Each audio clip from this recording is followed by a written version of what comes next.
hung up in the wind a little bit. Here's Worthy, makes the first man miss. Straight ahead past the 40. Kicker to beat. There he goes. Worthy making a house call on a punt return. Xavier Worthy with a 75-yard return for a touchdown. This is 365 Sports, powered by SicEm365.com. Rattler on 3rd and 8. Furman brings pressure, hit as he throws. Jump ball! What a catch! Xavier Legette. He is him. 365 Sports is presented by IdealMRI.com. High-quality MRIs for $497 or less. IdealMRI.com. Your health is important, so is your budget. As this is Sione Vaki on the direct snap, and Vaki around the outside. There he goes on the sideline. Sione Vaki, touchdown Utah.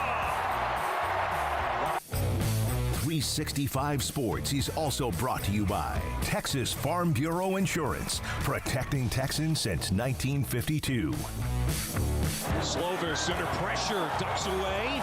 Sends it downfield. It's in the hands of Roberts, and he's loose. Chase Roberts being chased, but nobody's going to catch him. Touchdown, Cougars. Have you subscribed to our YouTube channel? Search 365 Sports on YouTube. Brought to you by TFNB, your bank for life. Missouri still trying to get set from the end zone. Cook throws wide. It's intercepted. House call for Major Burns. And LSU is going to escape Columbia with a win. 365 Sports is turbocharged by Unite Private Networks. Find out more at uniteprivatenetworks.com. Coach Sonny Dykes looking for answers to DJ Giddens. No response here. Giddens to the house. Now here's David Smoak, Paul Catalina, and Craig Smoak. Transfer portal is entering, day 3 since it opened up on Tuesday. We had an interesting note late last night with a player that last year appeared to be like, wow, what a nice pickup for a school that is probably as active in letting players leave or leaving and also refilling their tank. We'll get to that in a moment. A shot across the bow to some attorney generals from an AD in the Big 12 among some news when it comes to the NIL with the NCAA now saying these are some of the rules when the rules have already been decided because of what are the national rules as far as what injunctions, etc., have been a part of. Some college basketball notes, we'll get to that too. And then also we have Dane Brugler from theathletic.com with all of the Big 12 players from the current conference with Texas and Oklahoma included, plus the incoming 4. We'll have who he thinks from the Big 12 will be drafted to who and also to win. Max Olson, Chris Hummer, Amanda Kristovich. She'll join us as well from Front Office Sports, and we'll also hear from Kevin Eschenfelder, voice of University of Houston football. But Alton McCaskill, very talented running back. Is the Smokestack, brought to you by SeatGeek. For the best deals on tickets, click the link in the description. Now, let's get to the rundown. I'm going to have to get used to that. I'm going to have to get used to that stinger. Thank you, Paul. Thank you, Garrett, Craig as well. Alton McCaskill, Colorado running back, used to be at Houston, put up a nice number when he was there. He has entered the portal, as have many in Colorado. And, of course, again, they will fill all of them up. This was one of the biggest names to enter the portal last year, but of course he also was coming off the injury. He's back in the portal. Have no idea where that might end up or he might end up, but that's the biggest name, at least it appears, since we went off the year yesterday a little after 6 o'clock. Yeah, and his father has tweeted out that he wasn't going to be the starting running back there, and they wanted him to be RB1 where he goes, and that he needs to be guaranteed that when it happens. So, it sounded a lot of helicopter parent kind of stuff with that, which is troubling because that's never a good scenario for anybody when you've got the helicopter parent. But if they wanted undisputed running back 1 somewhere, you could have stayed at Houston I mean, like that, maybe you got a nice little quick NIL bag when you went to Colorado, but he didn't play a snap in the regular season last year for Colorado, as far as I know, or not that many. And so if he's 100% ready to go, I'm sure he can help somebody. But, yeah, it sounded like they had maybe some unrealistic expectations there at Colorado.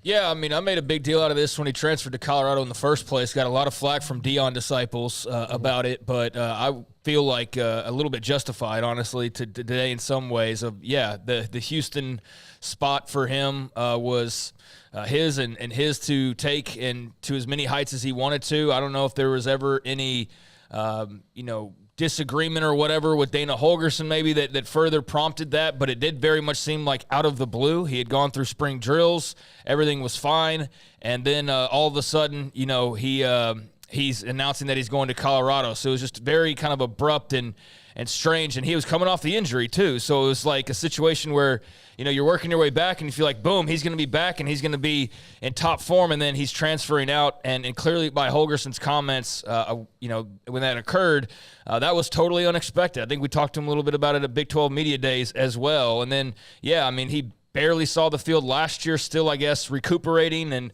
getting his body right. And now this announcement. So, I guess there is some form of helicopter parenting going on. Don't know enough about his personal situation, but I do know that when he was healthy a couple of years ago, he was one of the most fun running backs in college football and one of the most productive guys in college football. And obviously health has played a factor there. But, I'm very curious to see where he lands. I'm most curious because the biggest thing that matters is how healthy is he going to be, and is he going to be able to be that guy we saw a couple of years ago? If so, somebody can get a really good running back. But now I do think that you got to kind of check the boxes a little bit on dad and, expectations and what the McCaskill family might be asking of whatever program that may be. But, to think you're just going to get a guaranteed starting running back spot, I think that's a little unrealistic when you haven't done much of anything in a couple of seasons. Just under 1,000 yards, 16 touchdowns in 2021, injured in 2022, transferred to Colorado, had 14 carries, 59 yards, no touchdowns, caught a couple of passes, which he's pretty good about coming out of the backfield too, for 19 yards. He now is in the portal and was one of the gems in the name and with his name when he entered the portal a year ago. Some Colorado fans were kind of like, man, they're coming and going, which is really going to be pretty much the MO of Colorado and Deion until maybe he establishes a roster, and maybe that's going to always be in flux like everybody, it seems. And then Colorado athletic director Rick George put this out when someone mentioned the portal and the window, and my goodness, it's been brutal so far. Thank the AGs, the attorney generals that filed the temporary restraining order. Or I'm just throwing this out here, Rick. Thank the NCAA for continuing to make rules that lose in court. So, yes, you can blame the attorney generals for winning their cases, or you could blame the person who's really responsible, or the entity, which is the NCAA, for not being adaptable fast enough. It's a lot of people could be. It's a big circle of and why. I mean, it's just going to be people pointing fingers all over the place. I do think, and I think this is the case in most walks of life, that before you get to like the extreme French Revolution scenario we've got going on in college football right now or in other things, if you had just negotiated or adapted as things went on, it would not be this crazy right now. When you think about trying to make players employees, what they were asking for was like $2,000 a month, 15 years ago. And they're like, oh, bro, $2,000 a month. That's disgusting. That's going to run us out of business. Yeah. I'd love to talk to just the greediest of the greedy when it comes to these college football leaders, of those who would rather trade off, all the money they made off the backs of these players as they stretched it out as long as they possibly could, or if they could go back and wave a magic wand, would they have given up a little bit of that to have more of it moving forward? Because they're sacrificing a lot of money by waiting as long as they did. But was that the trade-off? You made so much while you could that you're okay enough that, okay, we'll have to give them a little bit. You know what I'm saying there? Absolutely. But if you could go back in time and say, hey, let's just offer them $500 a month, and that could have been the norm nowadays. You know what I'm saying? Absolutely. It might have slowed down a lot. Like the stipend that they now get, that's worth whatever their scholarship. They've been getting that for a while now at this point. But yeah, but I mean, 20 years ago, I think so. And then even then, you would still have some lawsuits or whatever. And that's speaking of which. How about this one, Virginia? Well, I want to touch on Colorado for just a second with Rick George. So Alton McCaskill is going to do what if the AG had not filed the temporary restraining order? He's going to sit there and be miserable and have his daddy talking about how he's not the starting running back, and Cormani McLean's going to do what? Sit there and not work hard and not do what he's supposed to be doing as a star player and a supposed future NFL guy. And those are the two high-profile names that we know more of, but there's some of that in these transfers. So, yeah, it sounds like complaining, especially when you were a part of the bringing in of Deion and then basically talking about how you were going to flip the college football world on its head and you were going to, open for business and Colorado's going to bring in all these guys and you had no problem taking from others, but now you want to kind of shift the blame, I guess. I think that rings hollow for a lot of people. So if I was Rick George, I'd probably take that comment back. This is not to say that Colorado won't refill the cupboard. Of course. They probably will and might even bring in more talent, which they have in some ways, but you just wonder about how can you do this every year? Self-awareness level 0 for Rick George as far as that comment goes. Yeah. All right, so Virginia law is now going to allow schools to pay athletes for NIL. Now, you may go, well, wait a minute, they can do that anyway. Schools in Virginia will be allowed to directly sign athletes to NIL deals starting July 1st, thanks to a new state law. This could be a catalyst for significant changes the NCAA members have thus far been unwilling to make. And then he goes on. You can see the rest of the story. Now, let's go to Dan Murphy. A couple of tweets I also gave you, Garrett. Thank you. Charlie Baker, the NCAA president, has pushed for schools to be able to pay athletes directly, but the schools who actually make the rules have balked at bringing the athletic marketplace inside the department for their control. Why? They're worried it gets too close to employment and will be used against them in federal or NL National Labor Relations Board cases. The law specifically says athletes aren't employees, but that won't stop attorneys from saying the schools are just playing a matter of semantics to avoid the employment word. Yeah, again, like I wish the NCAA, like Charlie Baker should know this because he's a lawmaker. That's what he was. Like, why don't, it's done across everywhere where you see something that works for somebody and you take the best parts of all those things and then you make a thing that works for you. We didn't invent YouTube. We've had some original ideas. Other people have had ideas that we have said, okay, we can make something like that work for us. And then you move on and you say, like, it's not like, you're stealing song lyrics or something like that. This is not that. So if Virginia has a law that has some good parts and then California has one and Florida and Texas and Alabama and Georgia, take those laws, write up a rule, and make that the rule. All right. Well, here's one of the things and why Amanda's going to join us here in a moment, Kristovich. Here's a bunch of tweets from the NCAA from yesterday evening. I'm not reading them all, but this is one after another about the rules about student athletes, NIL opportunities, how much can they make before they have to report it. That's good, Garrett. Amanda Kristovich today came back with a tweet that said, just a friendly reminder, the NCAA's latest proposed rule changes around the transfer portal are not new. Like, not even news. A federal court decision forced those exact changes. It doesn't matter what the rules the NCAA rewrites now. The law is clear. Well, they like to make it seem like they're the ones who thought this up. If you remember during March Madness, and it was I saw this commercial the first time during the selection show, which was the NCAA. There's more opportunity now than ever. It's the best time ever to be a student athlete. This is like all these great things. And it was like they came up with it.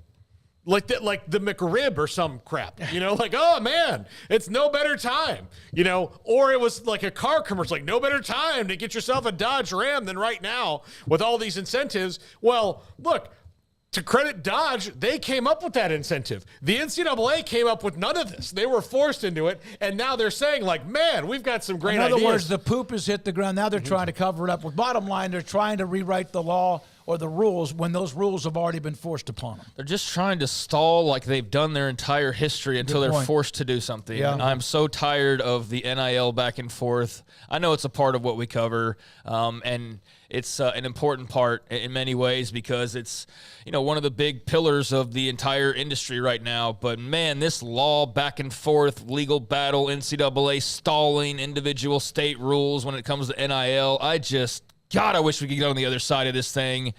And we know what the answer is, and it's the answer that was the answer the last time I talked about this and the time before and the time before. And the answer is what they're trying to prevent from happening, which is full unemployment for these student athletes. So, that's right the way that she said it. Of this is not new news. That they were forced into it, but they're trying to spin it as though like, oh, look at what we did. It's like, yeah, with a gun to your head, and with there's no choice even. Like you have no choice. The law says it.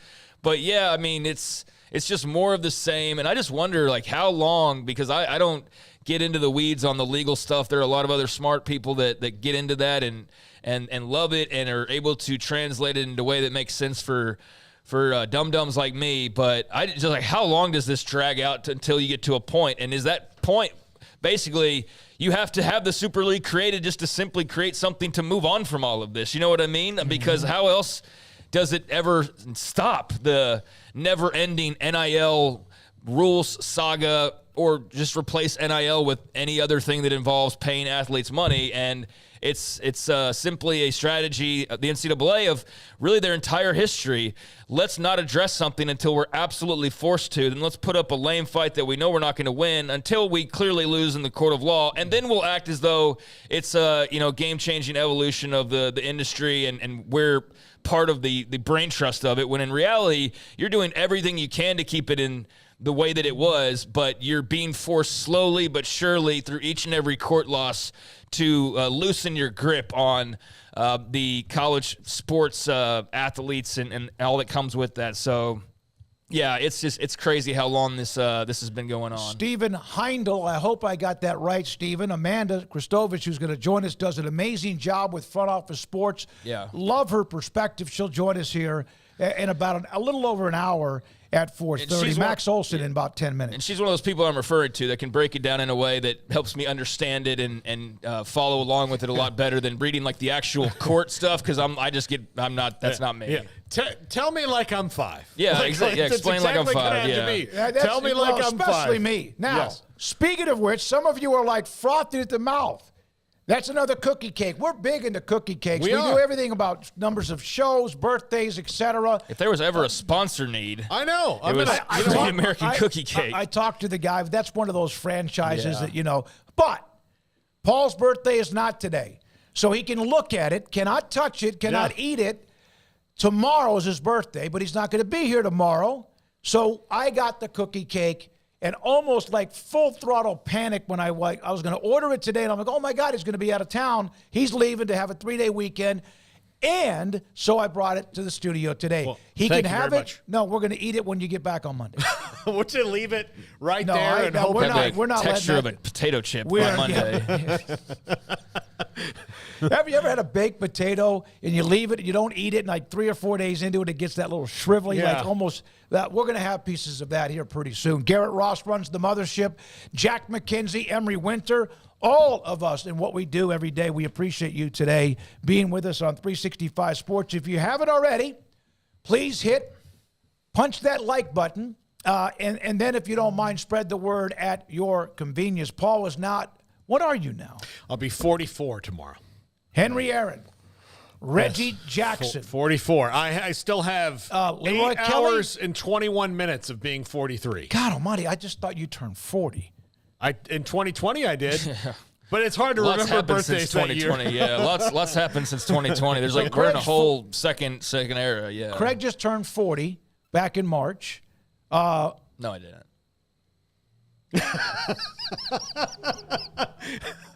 I turned 65 on May 2nd, and Paul tomorrow will turn the double 44. So one of the best numbers in sports and pro sports, and I'm missing some as well at the 44 level. All right, there's also this nugget from Congress and also the networks. A pair of congressmen Front Office Sports, demanding answers on the streaming joint venture with all of these networks, which is 4 months away from its intended debut. Within the questions is a concern that will create a series of negative effects across the industry. It's almost as like letting the three biggest corporations join together and hoard things all to themselves is bad for competition in business. I don't know. I'm not an economist. I'm just a person who took economics in high school, and that's one of the things that we learned. Yeah. So is this a monopoly? Yeah. I mean, again, you're looking at more monopolizing. And here's the other thing that scares me about companies like this coming together. ESPN and Fox in particular, in that right now there's no motivation for them to join together.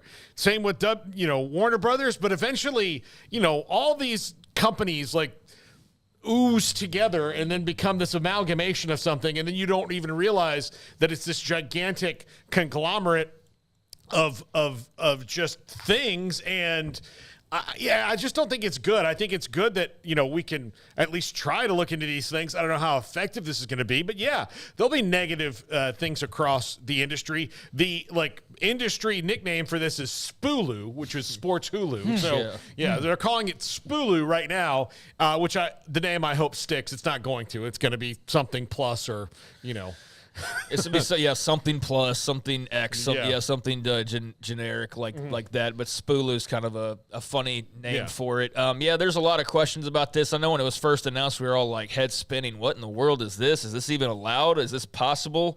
Although it did seem like maybe a saving grace for some of those who are worried about getting locked out of exposure moving forward. The Big 12, for example, or an ACC, or anybody not named the SEC or the Big 10. But I think the people with the biggest amount of questions and the big problem you have initially is the leagues themselves. Like, I know that the first thought was the NFL is going to just allow you to just stream their games, and how is that going to work exactly when they have all these multiple broadcast deals? And I would imagine that would be the same question for a Big Ten when they've got, multiple network affiliations and so on. So, yeah, there's just a lot of unknown. This was just sort of put out there like a bomb that we didn't even know was coming, and it just detonated, and then it's like react to it. But then once the dust settles, you realize, what even was that? Like, that there was no real explosion. It was just kind of a dud, and then you let the smoke clear, and it's like, I don't even know what that was supposed to be. It wasn't the major, shockwave that changed the landscape. It's very much just a big old question mark right now, and the leagues themselves are amongst the ones with the biggest questions on how they would, be involved and how that would work. There's also lawyers as well, clearly involved, as you mentioned.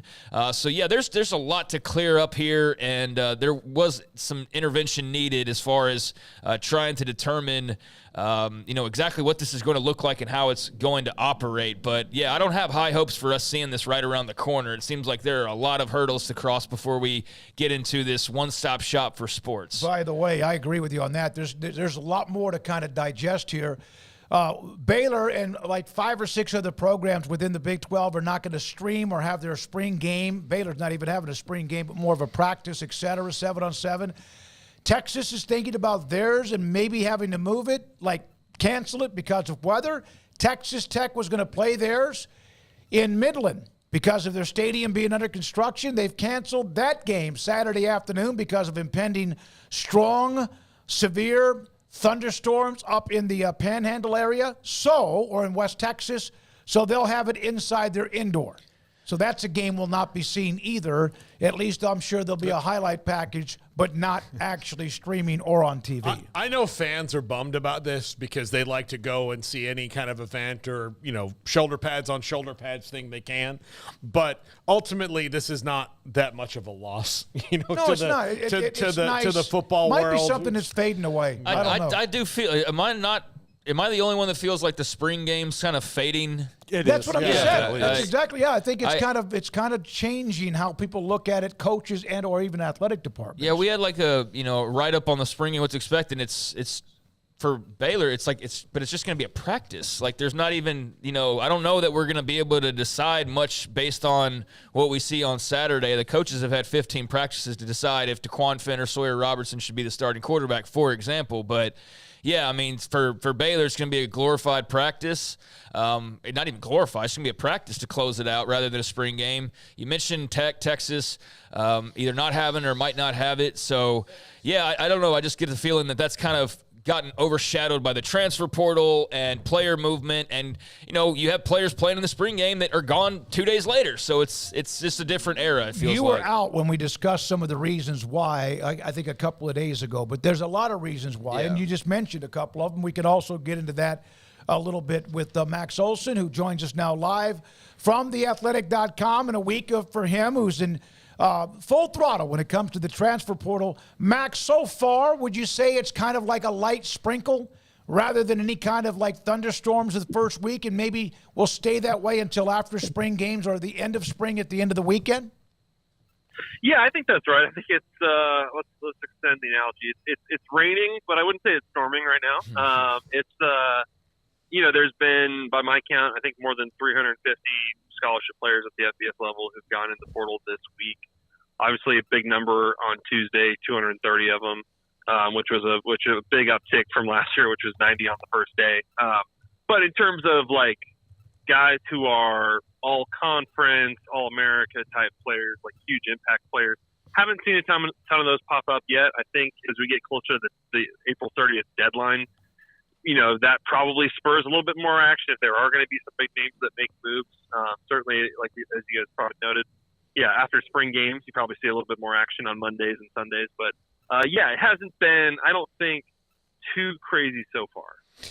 Max, it looks to me like outside of, you listed 10 guys that are going to go in and be starters, and there might be maybe 15 to 20 that could go in and be starters at power conference programs, but this spring portal so far looks like a lot of maybe depth pieces or developmental guys so far.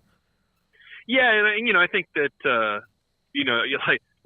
this time last year, Colorado, obviously, they cut 20 guys after the spring game. A lot of guys moved on and stuff, and that was like all very surprising and horrifying or whatever. But the reality is all these programs are kind of doing this post spring. You're having exit meetings. These coaches are kind of telling players hey, don't know how much you're going to play this fall. Don't know if we've got a role for you. You might want to go in the portal. So, I'm not saying that's the case for all 300 guys that are in the portal right now from the spring period. But, I do think there are a lot of players that are, as I look at them and kind of look at their bios when they pop up, it's a lot of backups, a lot of guys that haven't played much yet. It's a lot of guys lately who have been in multiple schools now and have not played very much. And so, I think that's kind of the case now of teams, trying to get to 85 and, just kind of maybe encouraging these guys that aren't getting on the field to, maybe move down if they want to get more playing time. So, I think you see a ton of that right now. For what it's worth, Max had a great portal recap after day number 1 over on The Athletic, where you kind of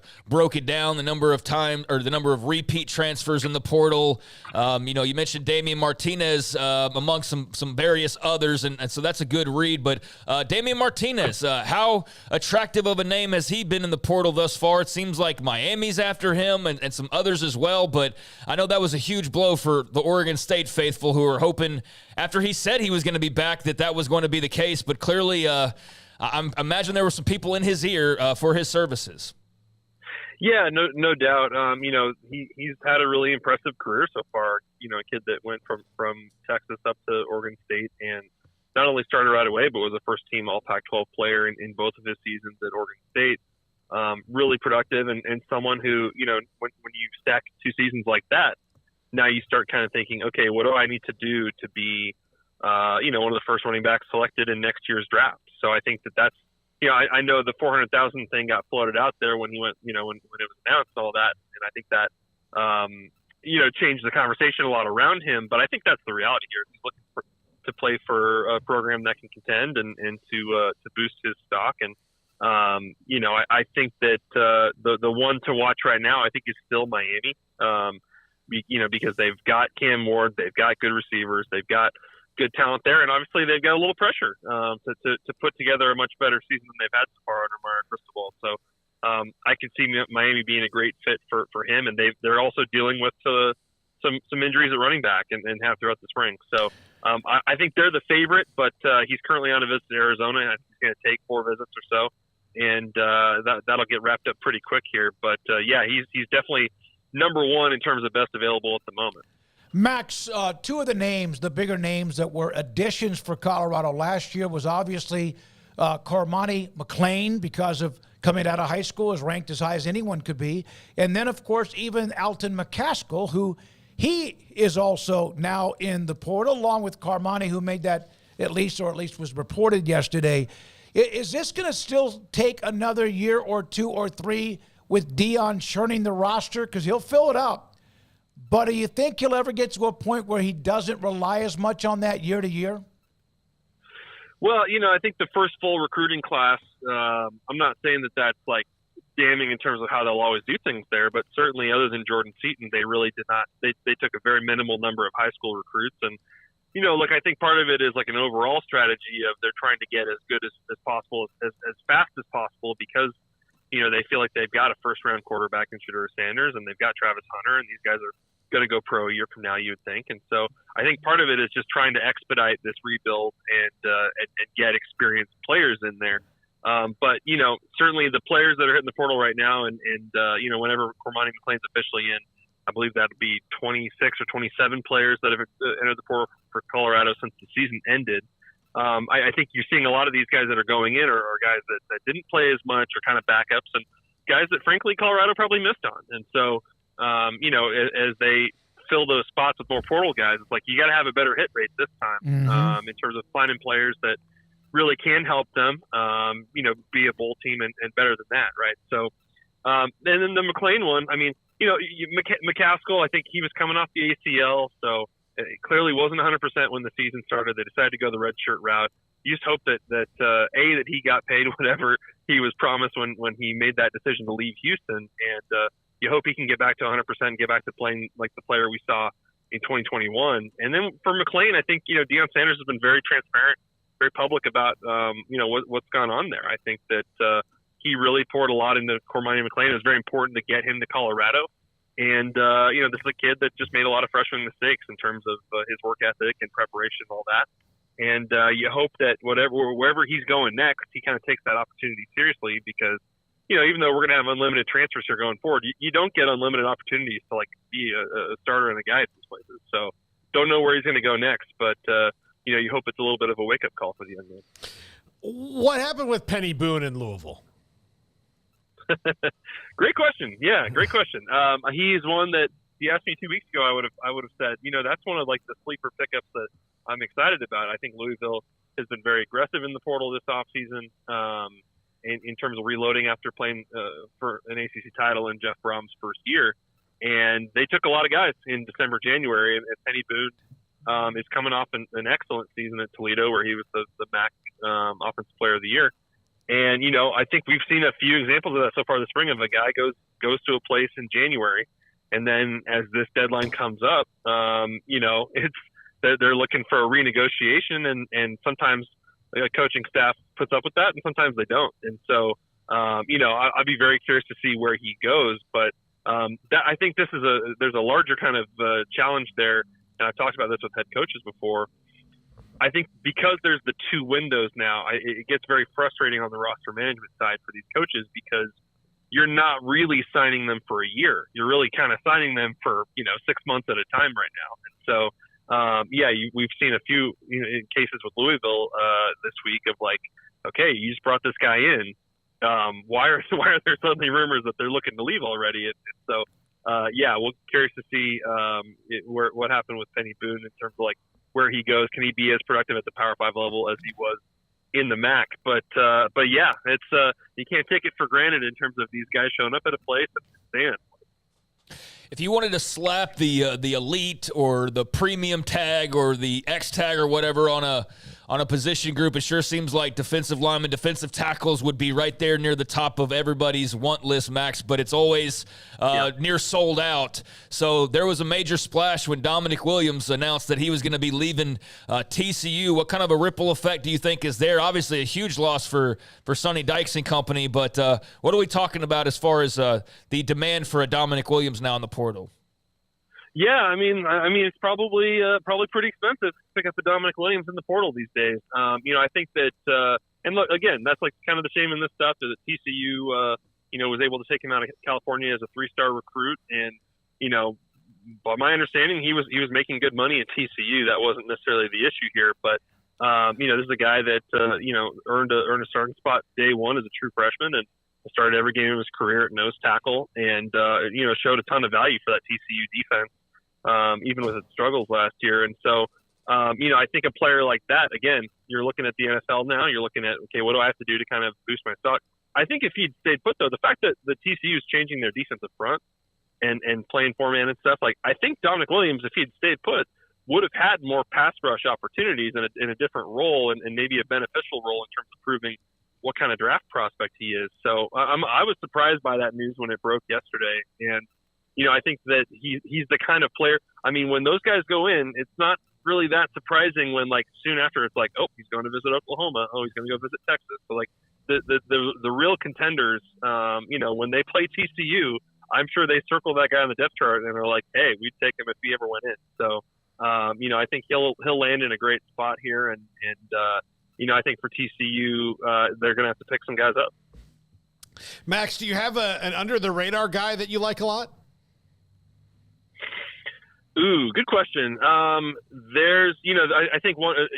You're right that defensive tackle position is.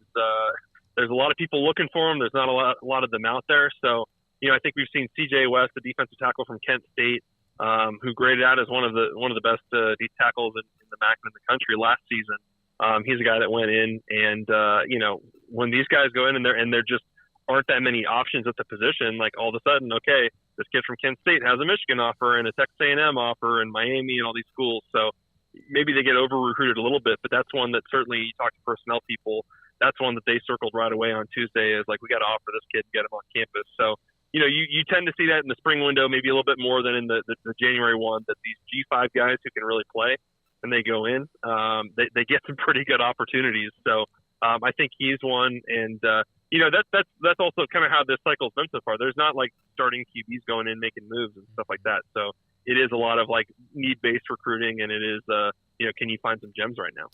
Max, I know that for a lot of people covering college football, the spring practices and game was always nice because it was just a little bit of football while we had to wait for the real action months later, and it's a good opportunity to maybe learn a few things here and there. Not the most important event in the world, of course, but it does feel like we're just not even, at least us, not even paying as much attention or even realizing as much of it's going on as we would have maybe a couple of years ago. I attribute some of that to the portal, but do you get that sense as well? Not that it's lost importance, but that it's just gotten lost in the shuffle of all the other news that's out there these days? Yeah, I think that's right. And it's funny. I've talked to a few people on the personnel side in the past week who are like, yeah, I kind of wish we were doing our spring game like in May so that way our guys aren't leaving, Yeah.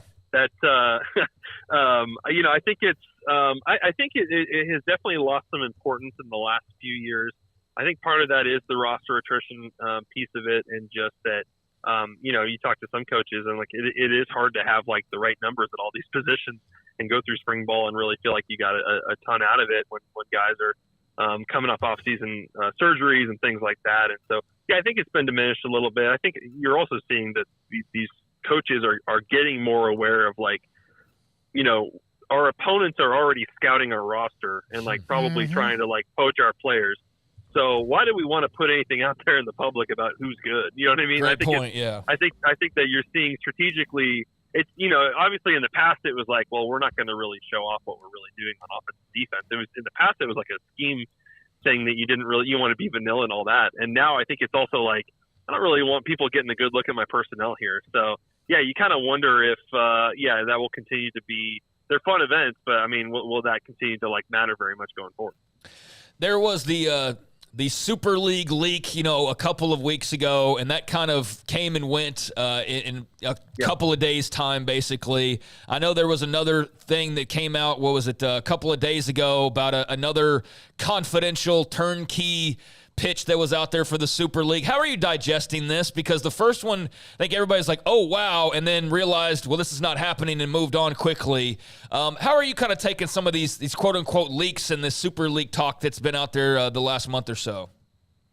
Yeah, I think it's, the fact that the league's locked in the TV deal with the playoffs, in the past few months here, that's like the door closing on this stuff. Like, they're all locked into these deals now, and so this is not like some imminent threat. This is about to happen, and I hope people understand that this is certainly way more theoretical at this time.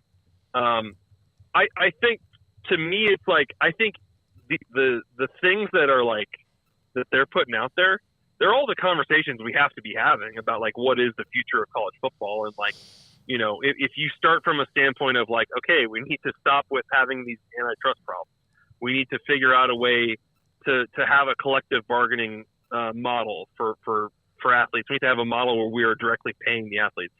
Okay, so what does that look like? How does that work?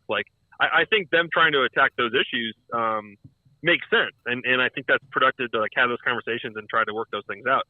And that probably gets obscured a little bit by, okay, well, look at these divisions they came up with. These are stupid. Who would do this, right? I think it's easy to look at some of those things and be like, yeah, this is not going to work, or this is not going to happen soon. But I think there's probably some merit to some of the ideas they're putting out there, and it's not just about conference alignment and stuff like that, or playoff structure.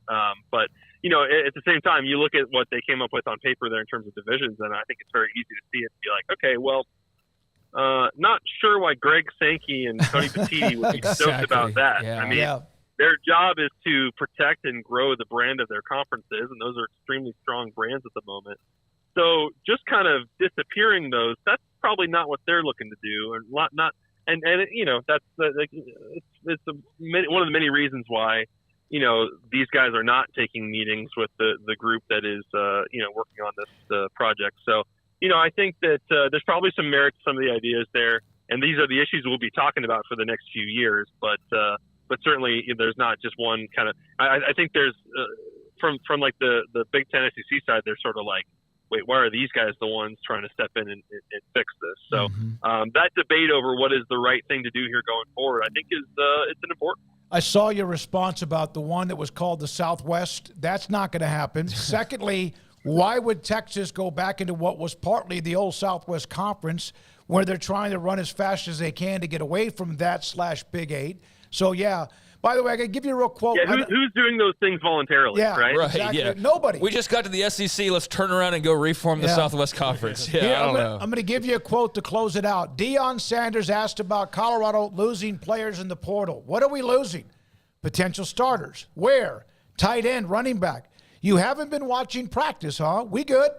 I trust the recruiting team and our coaches. So that was his response today. The recruiting team of his sons, Shiloh and Shador, apparently. Yes, player development and general managers. Max, thank you very much for your time, man. We appreciate it as always. Good luck covering this as you go. That's Max Olson, theathletic.com. Yeah, I mean, that's a fair point by Deion. Until we see that team out on the field, he knows better than we do about what's on his team. I still think it's a little bizarre to have whether they were your sons or not, if they were completely unrelated to Deion, but they were his starting quarterback and one of his, better defenders, if they were out there saying basically we're the personnel guys now, if you're hitting the portal, contact us, we'd still look at that a little side-eyed. If that was at Florida State or Auburn or wherever, we'd be like, well, why? Where's the recruiting team at? And what are your assistants doing? But that is a unique situation in Boulder, obviously. And I do think that they are an easy target, and they are also a target that brings eyeballs, and so there is, I think, a little bit of bullying on them at times. Now, is it all undeserved? Absolutely not. They deserve some of it, if not a lot of it, but I do think there is that element as well, and they might be losing a guy. Cormani McClain is maybe a good subtraction because he clearly wasn't invested in all in. Yeah, but we're going to look at it as what did Deion do? He screwed up. Well, what if Cormani McClain's just not doing what he's supposed to do? So I give him the benefit of the doubt in some ways there because I do think that's just hey, it's Deion, let's poke at him, when that could have been the situation in College Station or anywhere else if a guy who's a star comes in and isn't working. You almost wish maybe you'd done that if you were a team that had someone like that. I like listening to him. I do. I don't know if it's his accent, the way he talks.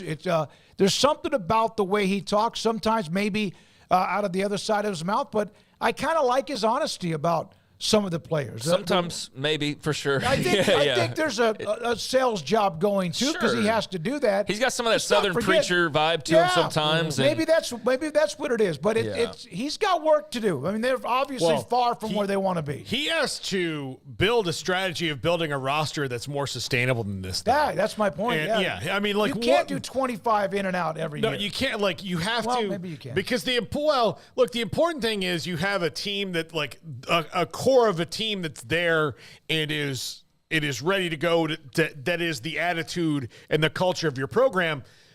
I don't know if you can do that when you had 80 guys in last year and you've had more than a quarter of them gone now. Like that's going to be hard to do. They need to. He's not using all the weapons at his disposal, and I think they're trying to fast track this because Deion is out to prove that he is good at this job, which I don't think he's totally doing it the right way. He's doing what Jimmy did. And when I say with the Cowboys early on, and that was in pro football. When I say the right way, the roster. I don't mean like I have no qualms with him morally doing what he's doing. Right, I'm just saying I'm not sure this way's going to work. Well, you can have that kind of turnover, but you better be winning if you're having that kind of turnover. When you're losing and you're replacing 25 guys or whatever the actual number is in the portal, that is problematic. So, we'll see. I mean, he's definitely going to live or die by his own strategy. You know, if he's either going to succeed and say, I told you so, or he's going to have to fall on his own sword at some point. But we will see. In the Big 12 this year, we'll get a front row view. Kem Coulter made his appointment today for the doctor, a day when he was supposed to be there rather than yesterday when he drove 40-something miles when he was on the wrong schedule. Good for you, Kim. Glad you're back. All right, when we come back, a couple of nuggets to close out this 3 o'clock hour. Caitlin Clark about to get paid even more. We'll have that later in the show. And then Chris Hummer from 247 Sports, his thoughts about college sports in many ways, football at 4, and this is 365 Sports. Stonewood Dental in Robinson, Texas. Dr. Steve Childress, my dentist, along with others that are inside that great building and business, along with so many others, assistants, techs, hygienists, and more. Man, the first time I went there, scheduled the appointment, walked in the door, didn't wait very long, got a chance to get out, and I was in the chair, and Dr. Childress, smoky. Man, that seemed like forever ago, with all of what has been done to help correct my dental work that was far too long abandoned in a way. You can't just brush your teeth. There's a lot more to it. And I was doing the standard, the fundamental, but I also had some bad habits with sugar. And because of that, I had to have teeth pulled, etc., and more. And that's expensive. Was it worth it? No. And I appreciate Dr. Steve Childress for helping put together a game plan along the way. Dr. Steve Childress and his staff, they're great people, great at what they do. Stonewood Dental in Robinson, Texas. Cars priced right, day and night. Average your car in Texas. Trucks built for you, red, white, and blue. Average your car in Texas. Cars that zoom with lots of room. Average your car in Texas. Count on us, a dealer to trust. Average your car in Waco, Texas. Let the journey to financial brilliance begin with Genco's limited time offers. Max your earnings with a Kasasa cash account and get paid monthly with a 4.25 APY. That's $425 annually. Then invest in a 13-month share certificate and earn 4.9 APY. That's $529. Earn cash and outshine the rest. At Genco, we offer you the sun and the moon. Kasasa based on average daily balance of $10,000. Certificate based on $10,000 investment. See GencoFCU.org for details. NCUA. Waco Regional Tennis and Fitness on Lakeshore Drive is a premier elite life-changing experience where you can change your mind, body, and soul. Offering over 50 group exercise classes every week, including boot camp, bar, silver sneakers, and 10 cycling classes with morning and evening classes available. New state-of-the-art bikes that allow you to compete against yourself with a screen monitoring your speed, miles, resistance, and power. Personal training with Christy London, Randall Corley, Alex Botch, and Nathan Roach, where you will be encouraged and motivated to grow, losing inches in weight the right way. There's a kids club included with your membership, plus sauna and tanning bed. 16 tennis courts, plus a beautiful stadium court, and longtime youth tennis pro Britt Coleman and assistant junior pro Kenna. Adult tennis lessons and clinics with Blake, and the commitment to pickleball with 8 courts and instructor Jody Thurman. Visit the website at wacotennis.com next to Hawaiian Falls on Lakeshore Drive in Waco. Automatic Chef Canteen is a full-service micro-market vending and office coffee provider with state-of-the-art vending equipment, a wide variety of products, and offering custom-fitted micro-market vending office coffee solutions for your employee break room. You want a full break room solution and a workplace oasis? Well, Automatic Chef Canteen, locally owned and operated for over 50 years in Central Texas, also includes in-house mechanics on call 24/7 for fast, reliable service and maintenance. Automatic Chef Canteen, 6900 Imperial Drive in Waco, or online at automaticchefcanteen.com.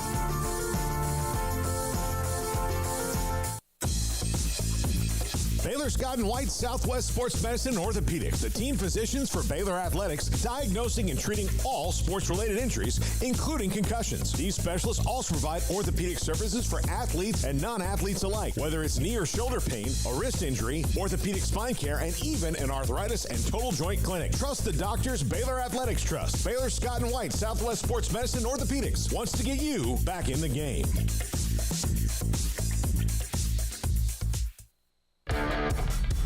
This is 365 Sports. The 3 o'clock hour is sponsored by Waco Custom Marketplace. Meats, sweets, Texas treats, and a cut above the rest. 425 Lake Air Drive, Waco.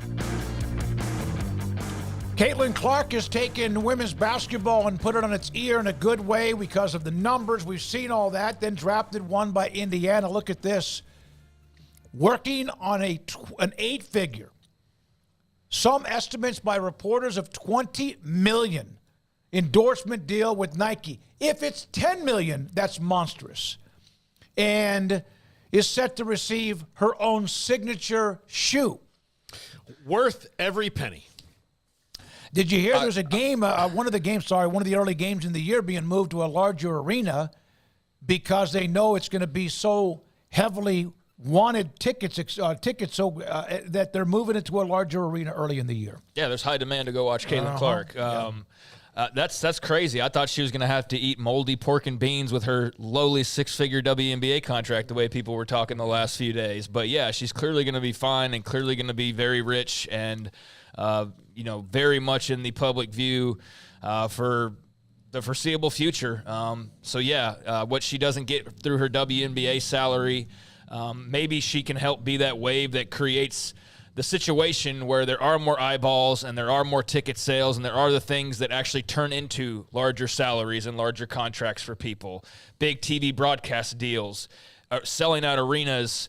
That is what will eventually lead to not just her, but others getting more of the pay that they feel they deserve. And she seems to have the star power to be able to do that as well as anybody who's walked through those doors. I mean, there's been lots of names that have, been a part of that league, but she just seems like it's a different thing. We were talking about yesterday. I mean, everybody's talking about it. Part of it's, I think, real interest. Part of it's also just it's a trendy topic as well. Sure it is, yeah. But I do wonder, the rest of that draft class, how much are they also part of that? Or is this really like a Caitlin Clark thing that you're talking about with this whole revolution of what that league could now maybe seize as far as momentum goes? We'll see, but they definitely, if they miss this opportunity, though, this is you're being handed the golden egg, right? And it's like, just don't screw this up, WNBA. Like, here's your money maker, your game changer, your everything, and combined with the other elements, like, this is all you need. Here you go. do with it what you can, and so we'll see how they handle it and how they can maximize the potential that they have in their palms right now. Somebody just brought up whether Indiana is a state without an income tax. They do have a state income tax, so there's going to be a little hit there. But, I'll take that hit if you're going to give me 8, 10, 12 million or 20. That's often mentioned when people sign free agent contracts now, but if that was the case, the Lakers would have no one. No, that's true. So that's true. It can be part of some decisions, but it's not the end-all be-all. Yeah. Look, if I'm at the end of my career and I know that I'm not going to get signed by the Lakers to go make a run, and the Magic want me for $20 million a year compared to the Pacers, and that $20 million I get to keep more of it, then I'm going to go play for the Magic rather than the Pacers.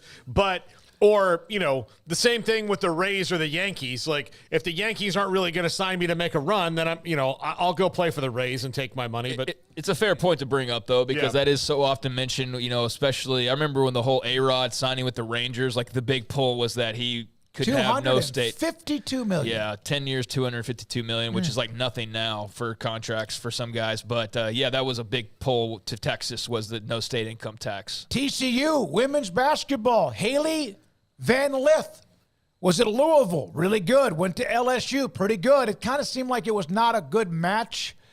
And now she's headed to the Big 12 to play for TCU. That's from Jeff Goodman's his daughter, Talia, who's we've had on the show before, had that story. Nice pickup for TCU. I did see one note on one thing I want to pass along, Caitlin Clark, that Fanatics CEO Michael Rubin from Arash Makazi said that she had the highest selling jersey on draft night of any athlete in any sport in the company's history. So that was interesting. I don't know how long they've been tracking that. Because there was a story that she had more jerseys sold among anybody drafted on the night of the WNBA draft, and come to find out it was the only jersey. And so it doesn't matter. She still sold a bunch of them. Yeah, that would include Bryce Young or whoever else has been drafted. So that's still impressive. But I don't know how long they could have been they've tracked that for 3 years now. I don't know. But I would imagine, that probably would ring true going back as long as you can go back with WNBA jersey sales in particular. So she's got something special about her, like a Steph Curry. Like some of those other athletes we've seen over the years. We'll see what becomes of that. But Haley Van Lith, that's definitely going to bring more attention to TCU basketball. Obviously, was not the perfect fit at LSU last year. No, was trying to work on her game to better prepare for the WNBA as far as the position she would play, and it just didn't gel, I guess, the way she and Mulkey probably thought it would.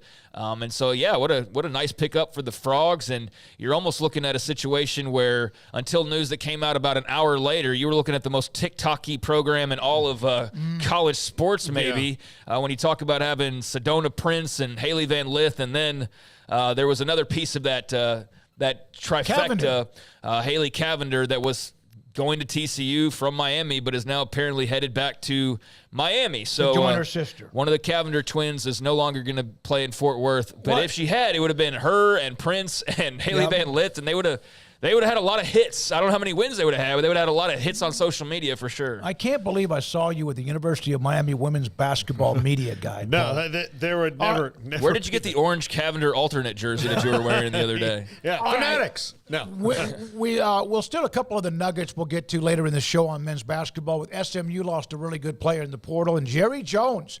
How involved is he with Arkansas in men's basketball? We'll have that and also more. But coming up next, Chris Hummer on college football, every single angle possible from 247 Sports, and this is 365 Sports. Samantha Duvall, TexasBeefHouse.com. I know business is rolling along. The online auction is not that far away. It's now less than a month away, April 25th, online and also in person. Your thoughts about what you got there? Our last one that we had in January was so much fun. We had a lot of people come out. Everybody's invited to come out. We'll have dinner at 5. This time we are going to have brisket to eat, and the auction will start at 6:15. You'll be able to bid either in person or you can bid online. You can find all of the information you need at TexasBeefHouse.com. SmoakPizza.com. But it's just a fun family event. Bring the family out. We have family, so our 4 kids are there. Also, the other thing that's obviously still going on, you can always use the Sick'em 10 code online and get 10% off your order of $100 or more. Deliveries Monday, Tuesday, Wednesday each week from TexasBeefHouse.com. And if you do get something online, you could have it delivered to you. Is that correct, Samantha? You can order 24/7 online. We ship through UPS. We ship Monday, Tuesday, and Wednesday. We've got packages online that qualify you for free shipping in Texas, Oklahoma, Arkansas, or Louisiana. And also, the other thing that we offer on our auction items, if you buy any of our bundles or any of our lots on auction, you're going to get free shipping also to the lower 48 states. TexasBeefHouse.com, just outside of Tyler and White House, the Duvall family and the ranch. Farm-raised Wagyu beef at TexasBeefHouse.com. Pizza, burgers, and Bears football. There's no place around Waco that serves them all other than Bubba's 33. Come show your green and gold and enjoy some of Waco's best food and beverages while watching your favorite team, the Bears. When real Bears fans get hungry, Bubba's 33 is the #1 spot for ice-cold drinks, hand-stretched, stone-baked pizzas, and bacon-infused burgers. Join us for indoor or patio dining.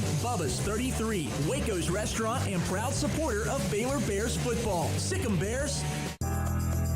Riverbend Liquor and Wine now has 2 locations to serve you. The original on Lakeshore Drive at North 19th Street and the brand new spot in downtown Waco at 600 Franklin Avenue. If you're looking for the best in craft beers or local Texas bourbons, then the original is the place to be. And for the latest trends and online phenomenons, head downtown to the Franklin location. Either way, you're going to get the same great variety, customer service, and speedy experience. Check out both locations on their Facebook and Instagram pages. Riverbend Liquor and Wine, Lakeshore Drive at North 19th Street, and now downtown on Franklin Avenue.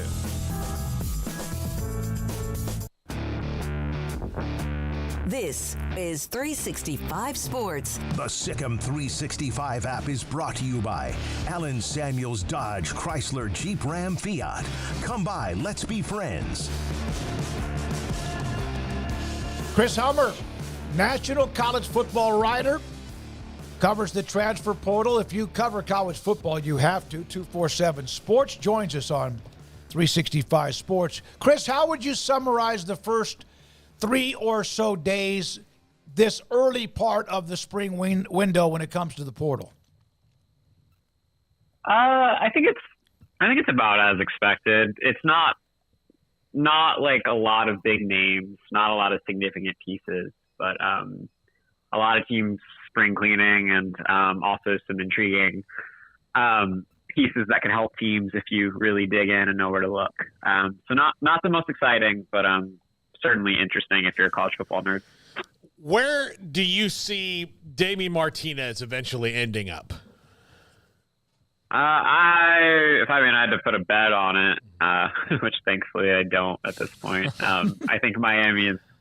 I would point to Miami. I think Miami is probably the most likely. He's obviously got 5 official visits set up already, or 4, I believe, at this point. But I think Miami's been the most likely all along for him. They get the last visit. They need a running back. They have a very strong NIL arm in addition to all that. So I think the Hurricanes are probably in the best space. But like I said, he's got a lot of visits to go. He's at Arizona right now, and you never know how that can change based on how those go. Chris, how are you digesting what's going on with Deion in Colorado? We just mentioned a very talented Texas running back in Damian Martinez. There's another one, Alton McCaskill, has hit the portal. Obviously didn't make much of a dent in Boulder, partly due to injury, but Cormani McClain gone, various others gone. How have you just sort of absorbed the attrition, and how do you see it from, I guess, the varying point of views and opinions that are out there about what's going on? Well, I think it's fascinating. Colorado's, by the end of this cycle, is probably going to have another 40 new scholarship players on their team in 2024. That's after last year when they had, I think, 70 new ones. So we've never really seen a team turn over a roster like this year after year. I guess if somebody's going to do something different, it'd be Deion Sanders. This is probably like a bit too in the weeds, but I think it's interesting. I think Colorado put together their roster a year ago with the knowledge that if they took a transfer, they couldn't transfer again. but the rules have changed over the past year, and now multi-time transfers are allowed to go back in the portal. And that's what we're seeing with Colorado. I think they've had 16 players go in since Tuesday, and 13 of them are multi-time transfers. So while I don't think this is a big deal for Colorado in terms of their starting 22, I will say this is a bigger deal than maybe Deion Sanders would say publicly, because this is key depth at places. These are players who could have helped Colorado. These are players that are have some continuity there. So from that perspective, I do think it's a more significant deal than some people might assume, but it's also an opportunity because now Deion Sanders can get out from under some takes that maybe they weren't huge fans of and can address some needs in the spring transfer portal window. Chris, I don't know how you guys do it, those who cover the portal. I know there's a link, and I know that there's you can see as they're filed, but it is, and it has been, even though it seems like it's been a little bit neutral so far, there's still 300 or so names.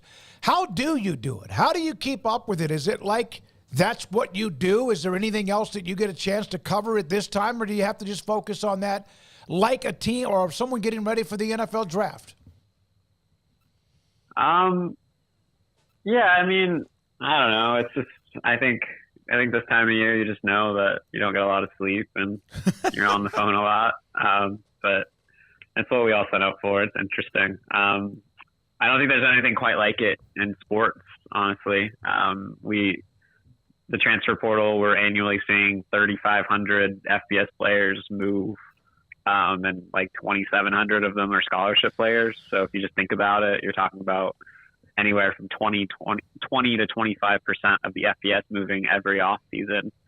And it's certainly exhausting. And it's exhausting not only for people in my position, but also the people in college football. But it's certainly fascinating and it drives a lot of interest. So just try to keep up the best you can.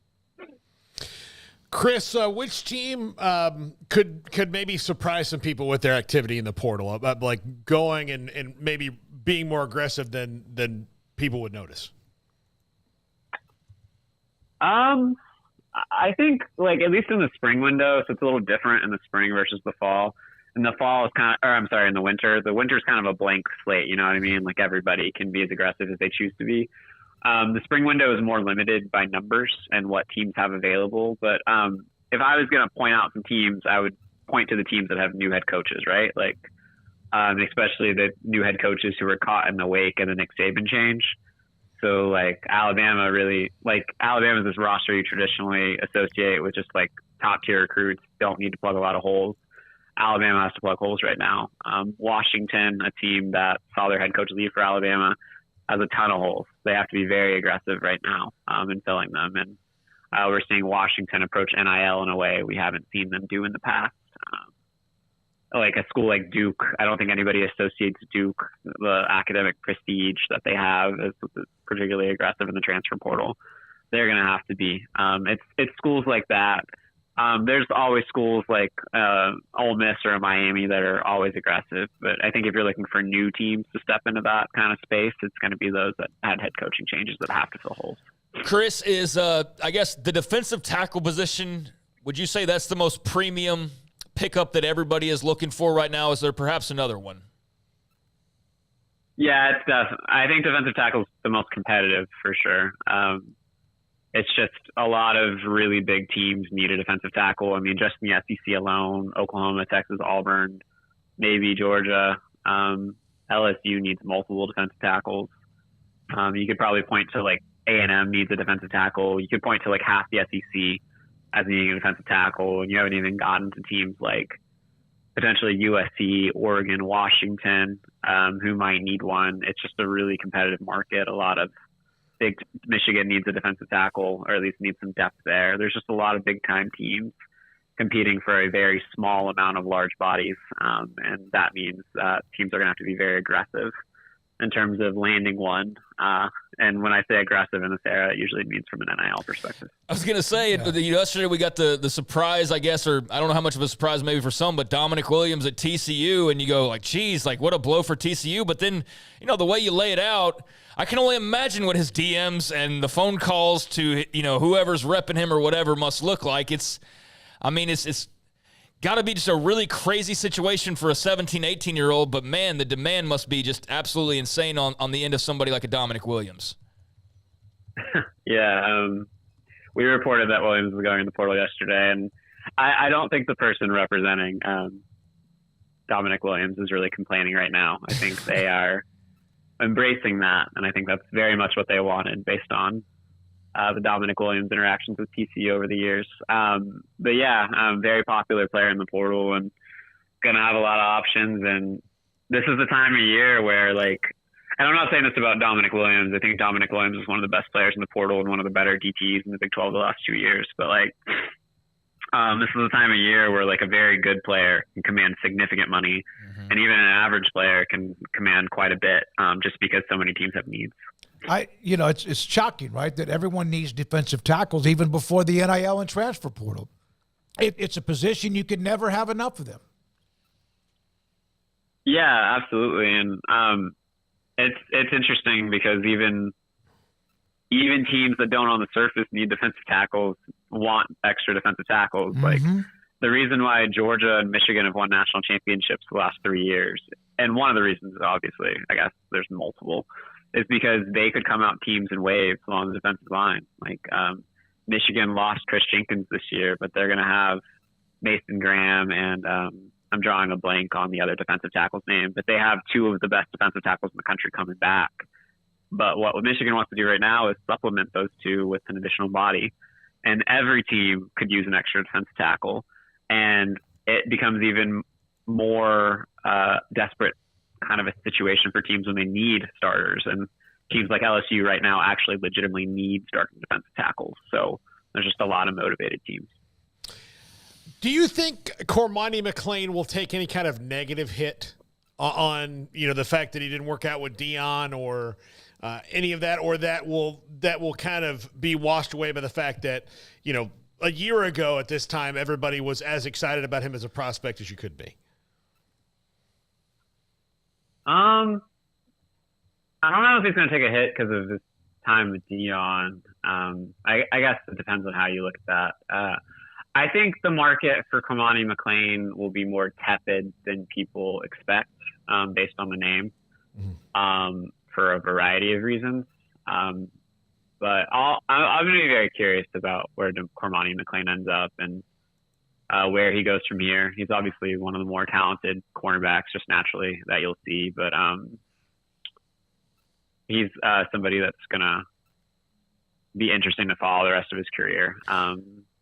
Yeah, for sure. I'll be curious. Chris, do you feel like we've kind of hit the peak wave of whatever this spring window is going to look like? I know there's still spring games to go. So, here where we cover Baylor's going to be done after Saturday. I'd imagine we'll start to hear some news on who might be heading out the door. Is it kind of what it is going to be, or do you feel like there could be perhaps some more big waves coming down the pipeline we just don't see yet in the spring window? I think there's a possibility we see a couple more big names. There's certainly a couple guys that I'm still monitoring that would make some waves, but I've always thought, and I mean, we're definitely going to see a lot more players enter. I think as you see spring games come to a close, you'll start to see players enter the portal naturally. But I've always thought this would be a window where you would have maybe like 10 to 15 legitimate difference makers enter.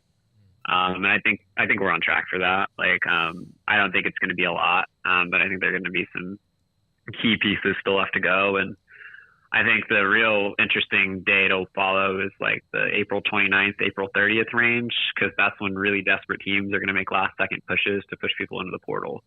So I think there's going to be some interesting dates. I think next Monday we'll have a lot of players enter the portal because spring games have been over, and compliance will enter them. And then I think that last, I guess, what would that be, Tuesday will be an interesting day to follow as teams desperately kind of try to plug gaps. Chris, when you get you see the names enter the portal, how much or how often, let's say 1 out of 10 or whatever percentage it would be, do you already know they're entering the portal because of your contact with whoever's around them, or even sometimes the player itself?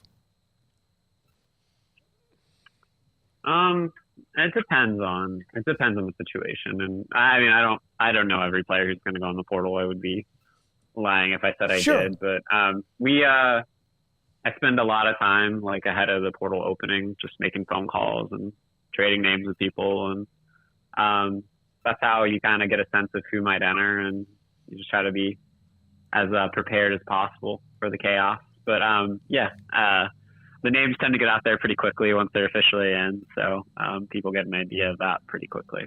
Tell us about Ja'Cory Brown. I saw the post. We had it up yesterday on the show, and I know one of those that hangs around the Miami program who's been a huge donor, booster, whatever, was what was his name again? Uncle Luke. I know, but what's that, Uncle Luke? True Life Crew. What kind of player is he? Obviously, they have Cam Ward. He moves on. Is he going to be one of the top quarterbacks that's now open in demand? Yeah, I mean, it's a bad quarterback market. It's a really bad quarterback market. And I think Ja'Cory Brown is by far the most intriguing name out there. I think he'll definitely have a level of interest from people. He's a former 4-star recruit. He was pretty raw coming out of high school, at least in terms of passing development, but you really saw flashes from him at Miami.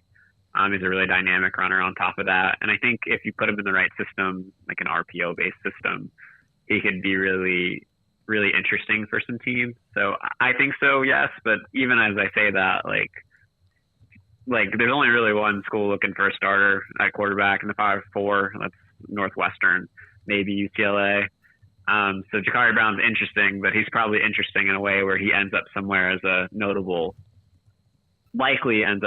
notable backup and somebody who could potentially take over the starting role in 2025. This is not a situation where I'd expect him to end up as a starter at a big time school next year. Last thing, there was that story a couple of weeks ago floated out about the next level of whatever they do, and there were some graphics about certain divisions or whatever, and I scoffed at that because it looks like some of those divisions are what we've had before of conferences that have been split up and people leaving specific conferences. What was your take on all that there would be this 70-team whatever? Oh, the Super League. I mean, it's dead on arrival unless the SEC and the Big Ten are interested, and it doesn't seem like they are. Personally, I think it'd be very healthy for football. I don't personally. I mean, this is my personal opinion. I'm not a huge fan of where we're headed with two conferences really controlling everything and it being as jagged regionally as it is. And I think there was a lot of value in the way the old system worked. I just think it needs to be managed better. Personally, I don't love Baylor and Texas being in different conferences. I don't think that's really what college football is about, but it's obviously turning into a different sport as we're talking about NIL on the phone and everything else. So I think it was an interesting idea. I just don't think it's gonna go anywhere. I don't either. I appreciate your take. Appreciate your time, Chris. Appreciate what you do. It's Chris Hummer, 247 Sports, joins us here on this Thursday afternoon on 365 Sports. All right, when we come back, just around the corner, Amanda Kristovich, she'll join us from Front Office Sports. There's a story, Garrett. You want to pop it out?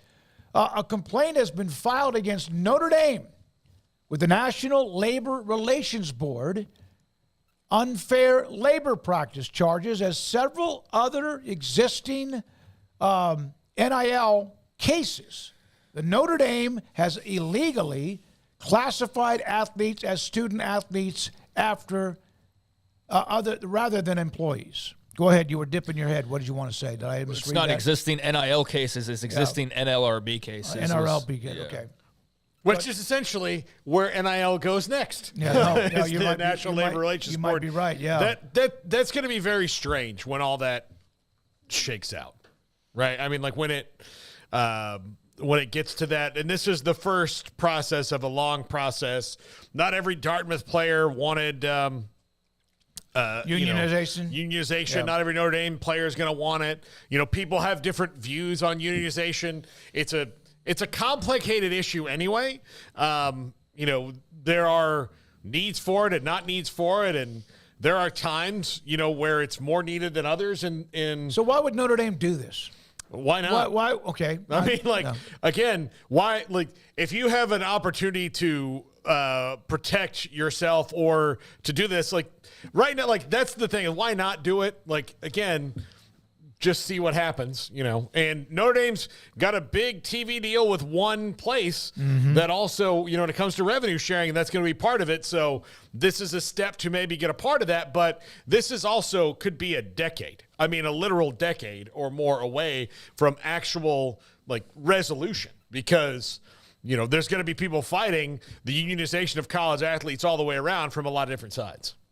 Lots of moving parts and a lot of it. And I have to admit this, when it comes to a lot of the legalese and some of that, whether it's that or this or NIL, or it kind of numbs me a little bit, the way I look at it. This is 365 Sports. Pioneer Stew and Pipe. 1943, they opened their doors. Brand new location, opened in December of 2022. Bigger, better, faster, and stronger on Loop 340 and Highway 6 in Waco. East of I-35, pipe, steel, and metal. That's what they specialize. That is their go-to, and that is what they do now better than ever before, and what they did before was amazing. That's how you stay in business since 1943. The distribution of the product to you, whether it's to a pickup truck, a flatbed trailer, or an 18-wheeler, a hauler, whatever it might be, is better than ever before because they have a bigger distribution area, so even more efficient, even though it was pretty good. That's why you build what they build. Pipe, steel, and metal. A handshake makes a difference. Not just one customer, but repeat customers over and over. So, 80 years or so, 80-plus years. Pioneer Stew and Pipe, pioneerboys.com. It's Ram Truck Month at Allen Samuels in Waco. Get a $4,000 rebate on the powerful and capable 2024 Ram 2500 Tradesman and Lone Star. Hurry in today and don't miss out on this incredible deal. Visit us now at Allen Samuels in Waco or 24/7 at AllenSamuelsDCJ.com. You want to know why Stonewood Dental is so successful? Listen to what happy customers have to say. Pleasant. It's different than any other dentist office. I really feel like they care. And it's not that you're here for 2 hours waiting on someone to take care of you. It's quick and easy, and I bring my kids, and my kids love being here too. They really love the treasure box. Staff is really nice and accommodating, real friendly. You feel more like home. It's not sterile looking. Everybody has their own personalized rooms with decorations and decor, and they'll even have a blanket for you when it's cold. I've recommended people to actually come here, and they are patients now. I really love it here. It feels like family. Learn more, stonewood-dental.com.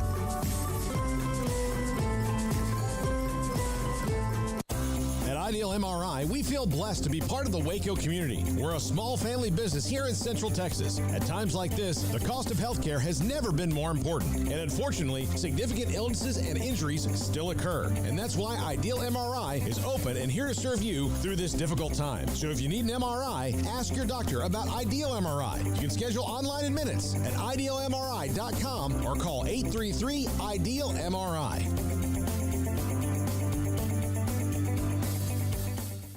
TFNB Your Bank for Life is the official local bank of Baylor Athletics. Find out why more Central Texas are making TFNB their bank for life. Sign up for our Edge checking and savings accounts to earn interest or cash back. With 5 convenient locations and an award-winning mobile app, banking has never been easier. TFNB Your Bank for Life. Member FDIC.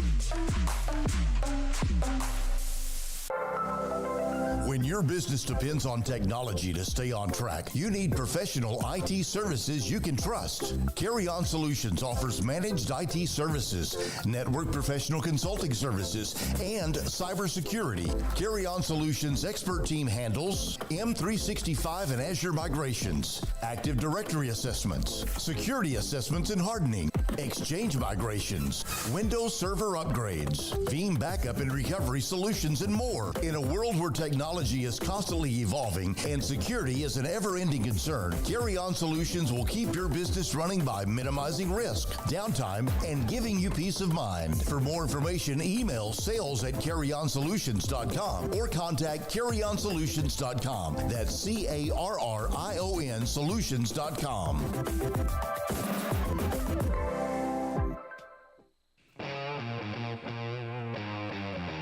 This is 365 Sports, powered by Sikkim365.com. The 4 o'clock hour is sponsored by Boozer's Jewelers, the wedding ring store, specializing in custom jewelry and repair, all in-house. Now here's David Smoak, Paul Catalina, and Craig Smoak. 423, 365 Sports. Amanda Kristovich, Front Office Sports, will join us here momentarily. And she has more on the story involving Notre Dame and the NLRB, National Labor Relations Board, and more. Craig just left for Baylor practice. He'll be back perhaps in about an hour. Here are some basketball nuggets. Ali Khalifa headed to Louisville. Yep. So that's a big one for Louisville. And Ali Khalifa he and Dylan Dessou live in the same world of there's no way that this person is this athletic, but they are. Yeah.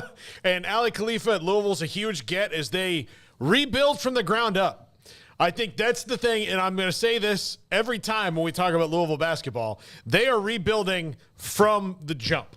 This is not a reload situation. It's easier to rebuild now because of the portal and because you can just go out and get kids like Ali Khalifa, but you can't just say like, oh, we're in Louisville, we'll be fine. That's just not how it is. So but it's good. There's one. Now, Wisconsin had a really good player enter the portal.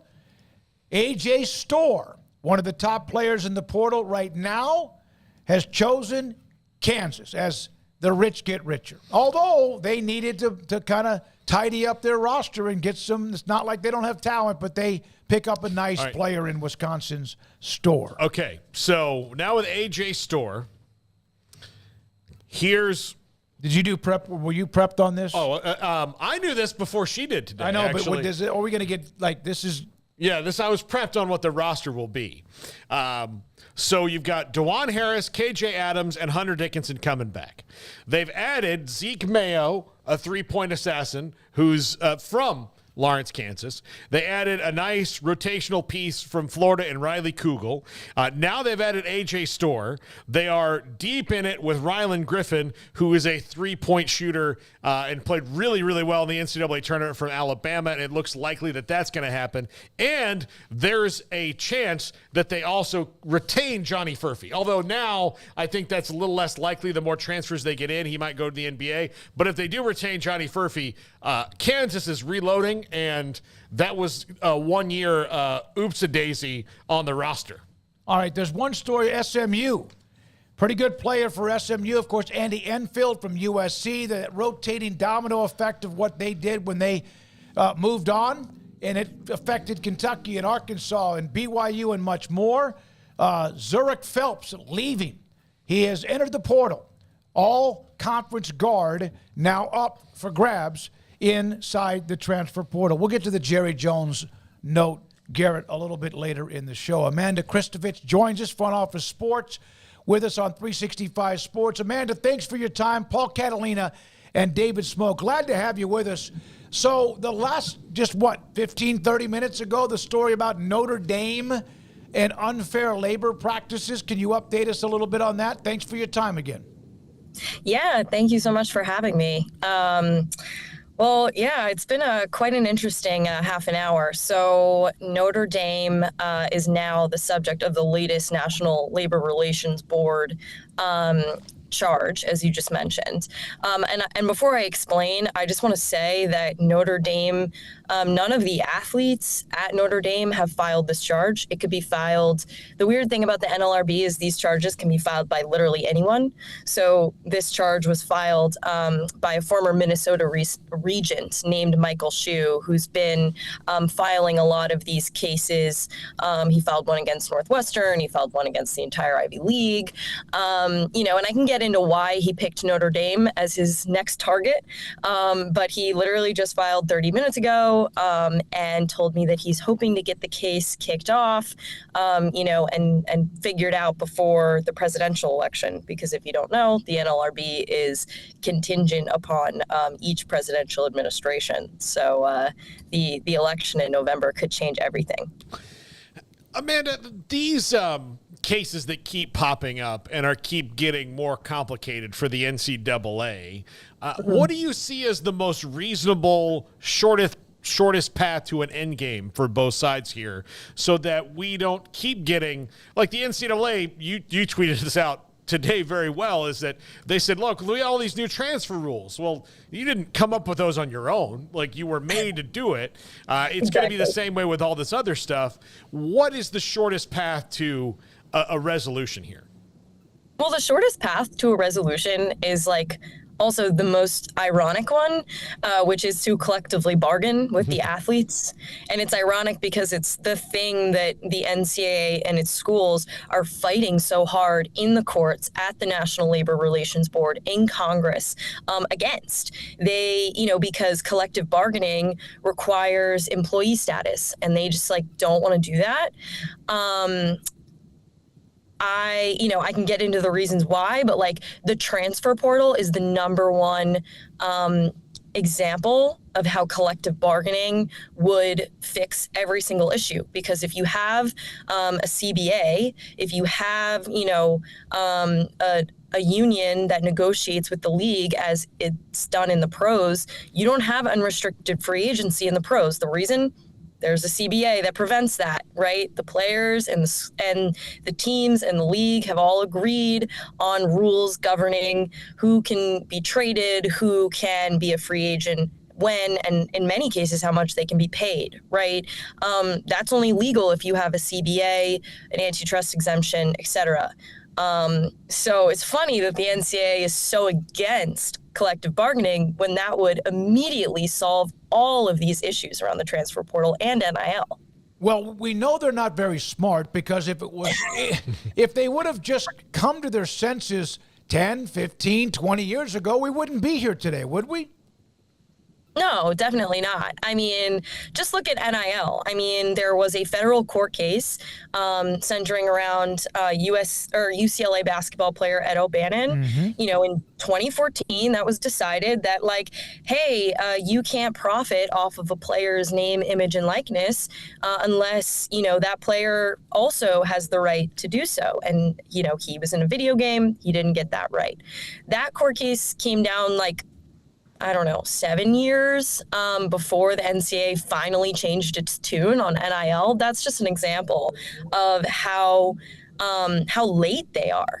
I mean, they literally didn't even hand down an interim NIL policy until the day before the first law governing NIL in Florida was supposed to go into effect. I remember I was covering it. I was sitting there on my couch, waiting. We were when is this coming? Because the NCAA had to concede, and they dragged their feet on every single one of these things. And the transfer rules that they're talking about now, same thing. They were dragging their feet on it.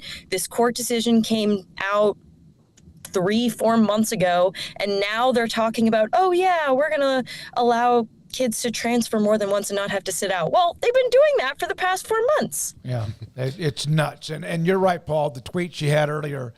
Let's make this clear. This is not anything new. This is not news. No, because, Amanda, I was when we were at the Super Bowl in Vegas. I was hanging out with a buddy of mine, and he was talking. We were talking about NIL, and he's a USC booster, and he said, what's weird is that had they let them do this for $2,000 to $3,000 a month, right now we'd be talking about maybe $4,000 or $5,000 a month for most athletes, and not $120,000 a year. No one would have said a word. Yeah, I mean, well, that's interesting. I guess we're talking about a decade or so ago. They just said, yeah, here, we're going to give you $2,500 a month. And people have been like, all right, great. It's more than I'm making right now. Most of the athletes have been like, this is awesome. I'm making money. But now, that the wool's been pulled back, and we've got this French Revolution style battle going on here. Mm-hmm. Like it's going to cost way more. Yeah, I mean, I think that the Johnson case, which has been like stalled for a year, is a good example of this, because that is a federal case in the Third Circuit that's basically just saying that Division I athletes should be considered employees and therefore allowed to be paid hourly minimum wage. So yeah, I guess you're right. It's like these players, if they were given employee status and, you know, minimum wage, like maybe some of them would have been trying to bargain for more. They would have, you know, just like other student workers do on campuses, formed a union and tried to, increase their salaries. But I mean, there's definitely something to be said for that, that if you had just given the employee status or some sort of framework for modest employment, that, you know, we wouldn't be having these issues. Amanda, I watched a podcast that you were a part of, and I'm going to tell the story of how did you and when did you start covering sports business or college athletics? Because we started our show. We've all been in broadcasting for a long time, but we started this show into the teeth of COVID in the spring of 2020. Did you not start basically your career doing the same thing with what you do? Yeah, I mean, literally the same time frame. I actually was finishing graduate school for journalism in 2020, and I finished that program and graduated from a couch in May of 2020. And yeah, as graduation was approaching, all of my fellow students and I, none of us had jobs, especially those of us who were interested in sports. And I just started to notice that like the only stories that were being told about sports in the middle of COVID were about the fact that A, obviously the players who were getting COVID, but B, all the shutdowns and all the fact that there was no money. So I was like, well, if I need a job, I better figure out how to write about the money behind sports. And I was very lucky to land this job at FOS after a few months of employment. And they were like, hey, there's this like NIL thing coming up. There's this college sports. Like, we don't really have anyone to write about that. Like, would you be interested? And I said, yeah, I think so. Like, I went to Georgetown, suffering basketball program these days, but like, I know what's going on. And yeah, here we are almost 4 years later. And it has been probably I think the wildest beat outside of sports betting in American sports. No question. No question. One of the things that you also, I believe, mentioned was that one of the first stories that popped was, and this seems like it's been 30 years because of so many things that have happened since about the time we started this YouTube show, and also you began your career, and you've done a great job. Paul, remember when the Big Ten and Pac-12 decided to shut down their conferences because of this thing, COVID? Yeah. That does seem to me like, oh, that did happen, didn't it? And like, so much has happened since then. It's incredible, the wave of what we've seen. Yeah, I mean, that feels like 15 lifetimes ago, even though it was only a few years ago. And I remember that happened like 3 weeks into me getting this job.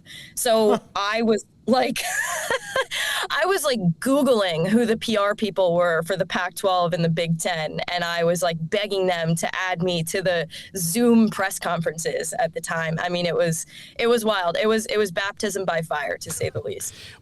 What do you think David Baker has done well in his short tenure as the NCAA president? That's a good question. I think what he's done well is acknowledge the issues. I'm just going to preface this. I've spoken with him a few times.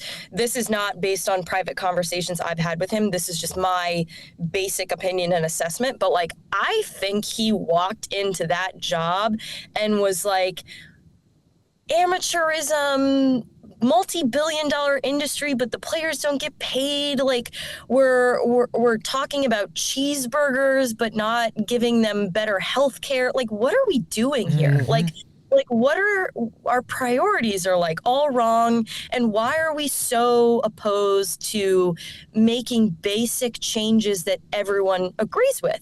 And I think like that's what he was trying to do with this Project D1 proposal by saying, hey guys, we should come up with a way to quote unquote address the elephant in the room. He literally said that we should talk about the fact that some of the schools, a small number, but some of the schools in the NCAA, bring in $200 million a year, and the players, even with their scholarships and cost of attendance, don't get half of that.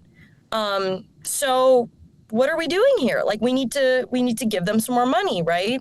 And everyone lost their minds, right? Like, so I think Charlie sees the issues, and I think he's a lot more, I don't want to say radical, but progressive than at least his predecessor. He just, he's restrained by the limitations of his role. He's restrained by his members, and most importantly, he's restrained by his lawyers. Amanda, what do you think about the FSU,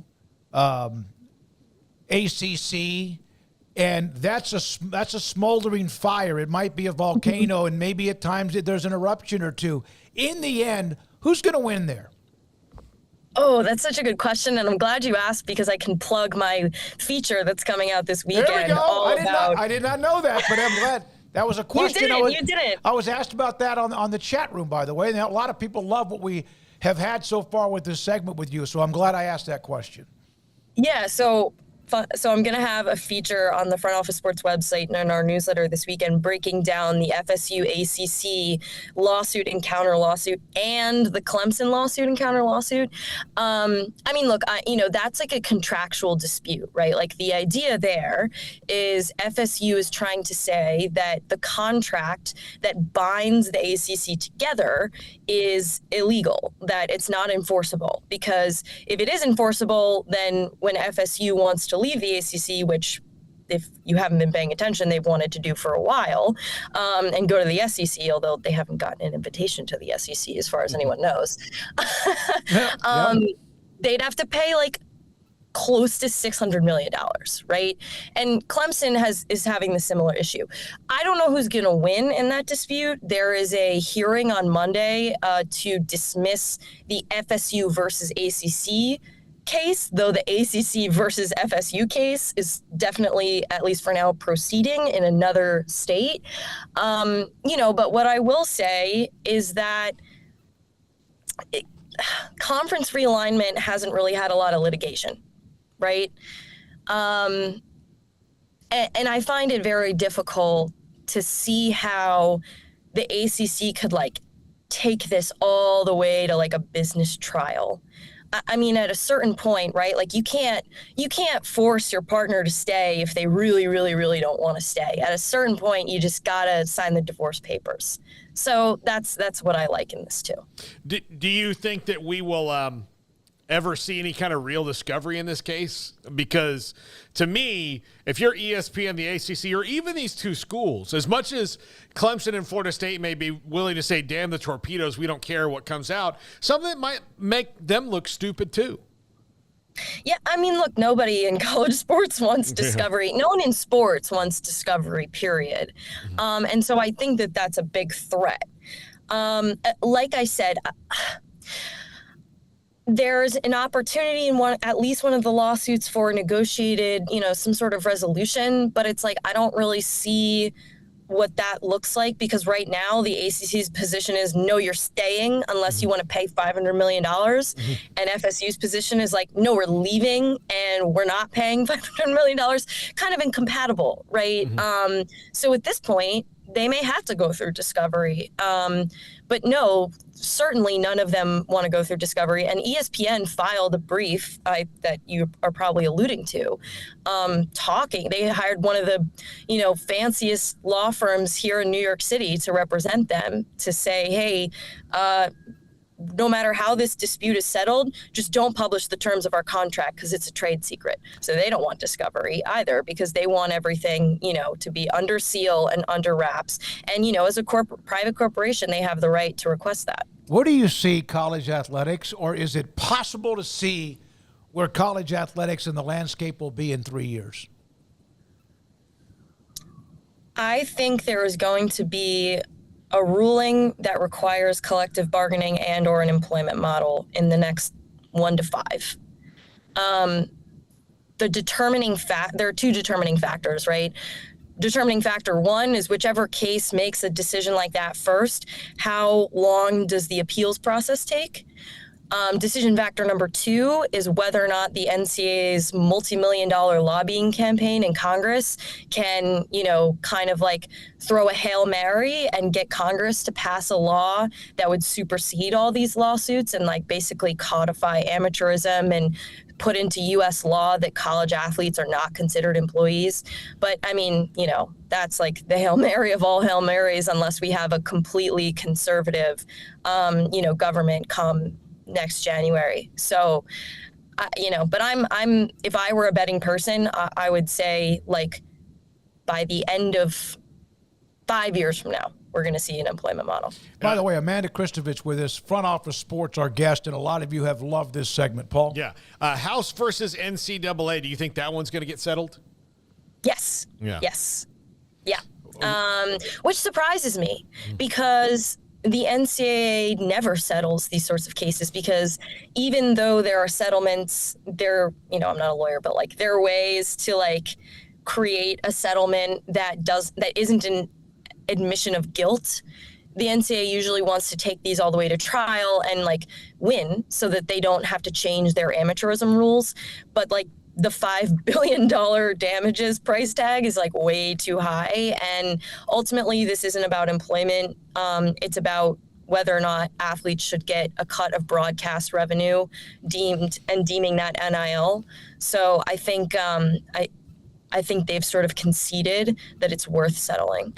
All right. I know you've covered, and we appreciate your time. I hope you don't mind a couple more questions. Caitlin Clark, the impact she's had, the numbers, the ratings, even the WNBA draft, which used to be, it kind of came and went, about to sign that crazy, not crazy in a negative way, but the amazing endorsement with Nike. Is this going to be Caitlin Clark, or is this about to be a surge where you think it's more than Caitlin Clark when it comes to women's basketball? Oh, I think it's more than Caitlin Clark. So I've been covering the structural gender inequities in, let's just start with NCAA women's basketball, right? Since 2021.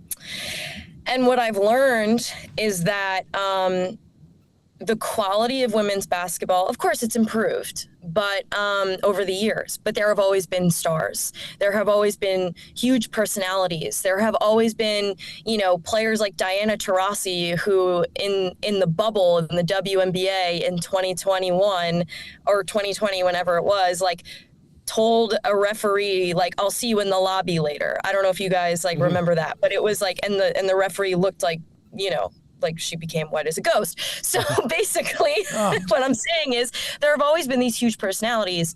There's just not been visibility, access to these teams, these players, and even the games. So I think Caitlin Clark has brought a lot of people in, but I think there could have been a Caitlin Clark 10 years ago if the inequities that have since been at least like partially improved upon didn't exist back then. Amanda, one thing on that follow-up. So we know that the WNBA salaries are there because of the way they are, because of the revenue that they bring in compared to, for example, the NBA, which is like $1 billion or so. Is that the only way then with the access or the visibility that they could ever raise it? Because you just don't raise it because everyone wants them to have better salaries, right? Well, that's an interesting question. Thank you. Because from a corporate standpoint, the obvious answer is no, right? But look at what U.S. Soccer did with the men's and women's national teams.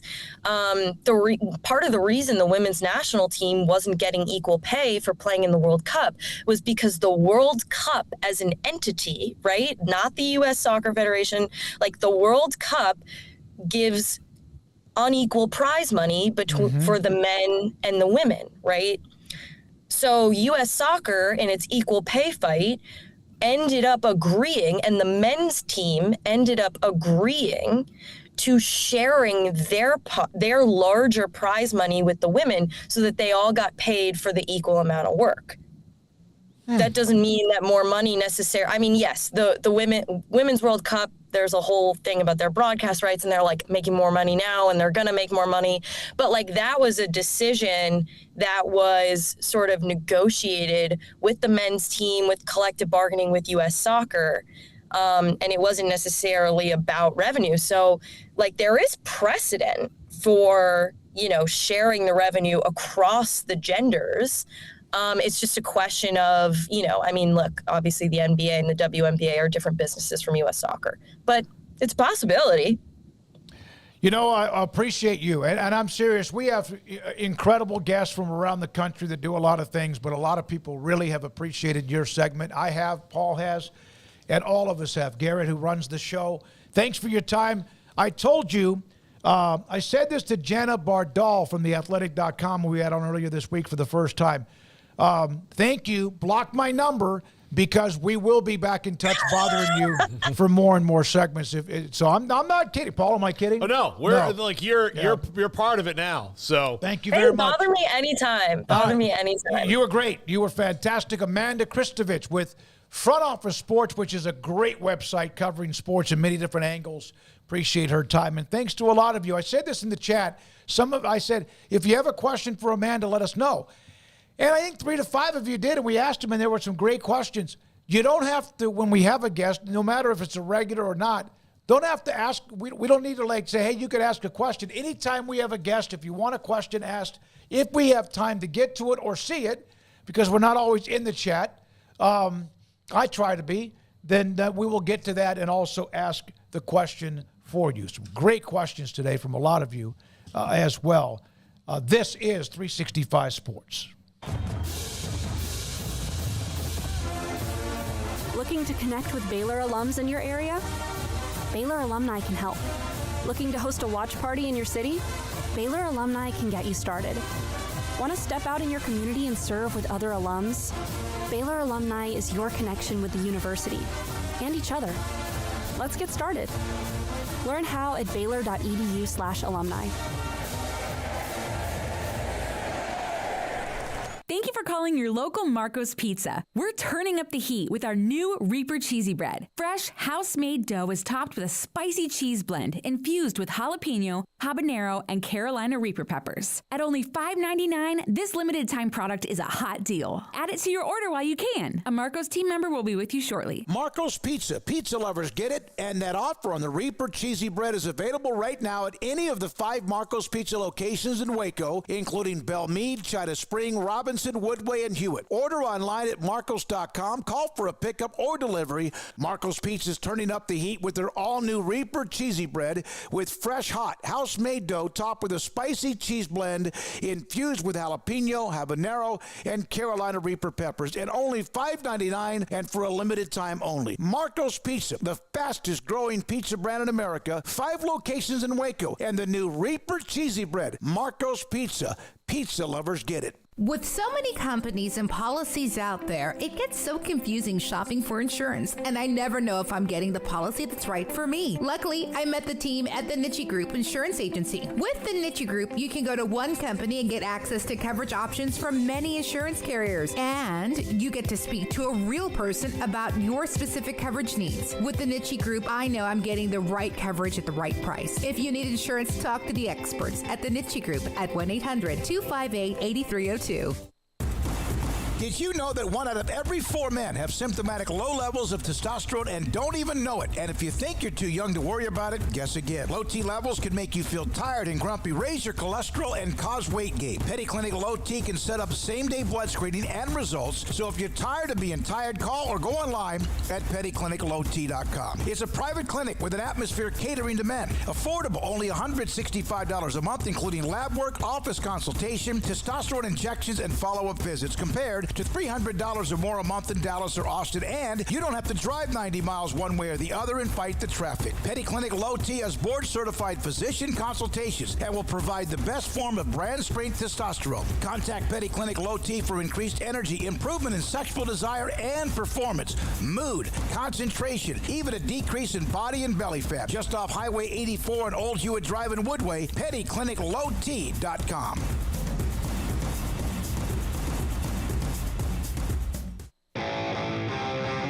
This is 365 Sports. Text us at 254-339-1122. The text line is sponsored by Riverbend Liquor and Wine, with the most extensive variety of craft beer in Waco. A hidden gem on Lakeshore Drive and 19th Street. All right, here we go. 365 Sports closing out the 4 o'clock hour. Jeff Fuller is a BYU alum, and he does some guest hits on an ESPN affiliate in, I think, Salt Lake City. He put this up earlier today. There's a lot of words. Try not to look at the last part because that's a little complicated. But here is what he did. These are the new look Big 12 programs. And we will get to Texas and Oklahoma, who obviously would be higher, except Kansas had a spike. And we'll explain that in a minute. This is EADA. This is the Equity and Athletics. And the new look Big 12 is revenue sharing. Revenue they produced 2022. Now, remember, Kansas had to raise a lot of money for the new stadium, so they're up there. Plus, they're a big school, $206 million. TCU, $149. Everybody for the next 5 to 6 names are all about the same. Then you go from Tech, then there's Oklahoma State. Then you have Utah, BYU. At the bottom, UCF, Houston, and Cincinnati. Don't forget now, some of these numbers are not nearly what they will probably be in the next year or two because they only got partial payouts. Yes. Well, and Arizona made $139 million, and they're still 6 figures in debt. By the way, I did not get a chance to read it, but I have a homework assignment. No, you're too busy the next couple of days. John Wilner did a pretty good piece about Arizona with all of the panic, and then he went and dug into the information. He's like, what's the problem? What's the fuss about? So, and of course, their AD or president's gone, Robbins, or about to be. So that'd be a good homework assignment for you, Paul, in the middle of you celebrating your birthday. Observations. Leave that up, Garrett, please, sir. Kansas had a huge jump from $125 million the previous year. Assume this was mostly fundraising and or allocated dollars for the new football stadium. The new 4 corner schools, mostly in the top half, BYU, UCF, Houston, Cincinnati, tracking lower, partly due to, as I mentioned, relatively minimal conference payouts versus the Power 5 conference teams, and should rise as payouts rise half this summer and next a full share after that. So there we are with the revenue. Now, again, it looks like a massive difference from top to bottom, but Jeff did a great job. He's a really good follow. JJ Fuller 72 is his Twitter handle. Now, where are those numbers? And I hope I kept this up, and I might not have done it. Compared to the national top, damn it, hold on. JJ Fuller. Now, where is that compared to all of the other programs if you added everybody around the country? Let me see. Hold on. I got this in front of me. Yeah, here we go. Jeff Fuller. He then put out a list of the highest in the country. Not a surprise. Texas, $261 million. Ohio State, $250. Notre Dame, $224. USC, which surprised me it was as high as it was, at being a private institution, although tons of money. Georgia, also above $200 million. Michigan, Kansas, we mentioned them. Penn State, LSU, all of them up from what I mentioned to Texas at 261 or above $200 million. At number 10, yet again, a bunch of this is facilities being raised because of their the stadium renovations and the new football ops. Nebraska at 197. A&M is 11th. But you get the picture. Alabama, 191. Oklahoma, 184. So those are where Kansas is inside the top 10, and a lot of it money that was raised for the football stadium being renovated. FSU, $170 million. We got to get that up, guys. We got to look. We're trying to buy our way. They're going to lose all that, but we're get trying out of the to buy ACC. our way of our league. Yeah, so we got to find other ways to generate revenue. So the Big 12, as of now, Texas is 1. Oklahoma, I think, is like 16. When they drop, and they will, and they're not going to ever drop too far from that, then all of a sudden you have KU. We'll see where they are at this time a year from now. And then after that, the next team up from what will be the Big 12 moving forward, TCU at $149 million, just inside the top 30. So there's a little nugget there. When we come back, we're not done. Kevin Eschenfelder, the play-by-play broadcaster for the University of Houston in football, he's next. This is 365 Sports. Marco's Pizza. Marco's Pizza, fastest growing pizza brand in America. 5 locations in Waco, and all of those have been, I guess, built and opened in just really recent years. Marcos.com. Go online. You can order anything you want. Of course, that's what you should be able to do. That's what they do. They feed you pizza, pizza bowls, which is a little bit unique, salads, sandwiches, wings, drinks. If you want that, soft drinks, they have that too. Bob Mock is the owner locally, 5 locations in Hewitt, Woodway, Robinson, Belmead, and also China Spring. Marco's Pizza with that pepperoni magnifico. When we have them delivered to us, it's a thin crust pepperoni magnifico, which means pepperoni everywhere. Italian sausage, which I love. I put that in my jambalaya. I put that, of course, in lasagna. I put that in that chili, the beans that I make that are like crazy good. I love Italian sausage. Marco's Pizza. Pizza lovers get it. It's Ram Truck Month at Allen Samuels in Waco. Get a 2024 Ram 1500 Lone Star with 0% for 72 months. Don't miss out on this incredible deal. Hurry in today and drive home in the truck of your dreams, only at Allen Samuels in Waco. Developed by Startup Waco, a nonprofit organization, GXG is a program designed to support the entrepreneurial development of Baylor University student athletes through NIL activations. The program helps student athletes maximize their platforms and offers a comprehensive support system for them to create and grow new businesses that not only benefit themselves, but also uplift the local economy. Fans who wish to support student athletes can donate to GXG via the GXG NIL Fund, BaylorBears.com/GXG. Contributions to support NIL activations through GXG can be made at BaylorBears.com/GXG. For more information, follow at GXG_GreenXGold on social media and visit the official website www.gxg.startupwaco.com. GXG, empowering student athlete entrepreneurship and uplifting the local economy through NIL activations. How did Edward Jones become one of the biggest financial service companies in the world? By not acting that way. Financial strategies, one-on-one advice, it's a big difference. And that's why Brad Wilson, your Edward Jones financial advisor, makes sense of investing. Experience the difference for yourself. Brad Wilson, 250 Sharon Drive in Woodway, 254-776-4337. Edward Jones, member SIPC. This is 365 Sports, powered by Sikkim365.com. The 5 o'clock hour is sponsored by Edward Jones Investments with financial advisor Brad Wilson. Investing is time and experience back to you and your money during today's changing times. Edward Jones, making sense of investing. Now here's David Smoak, Paul Catalina, and Craig Smoak.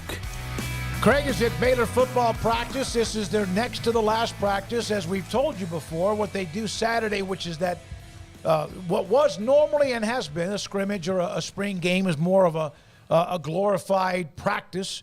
A lot of teams have been doing that. And, of course, we told you Tech's game has been not canceled, but it was going to be in Midland. That now will be indoors in Lubbock. Texas is wondering what they're going to do. Houston's done with what they've been doing. And look, we're going to get Kevin Eschenfelder in about 8-10 minutes. He was out on a walk when I called him, and he was not back to his house yet. Well, he's healthy. Yeah, no, it's good. We promote that. I've like stayed in touch with him. First time I've texted him in a long time. Young kid, little whippersnapper. Yeah, but he's like, oh my gosh, I'm not back home yet. So he's going to call us back when he walks in the front door. He's almost home. So, well, we don't want him on if he's sweaty. Well, we didn't want him on talking on his watch either.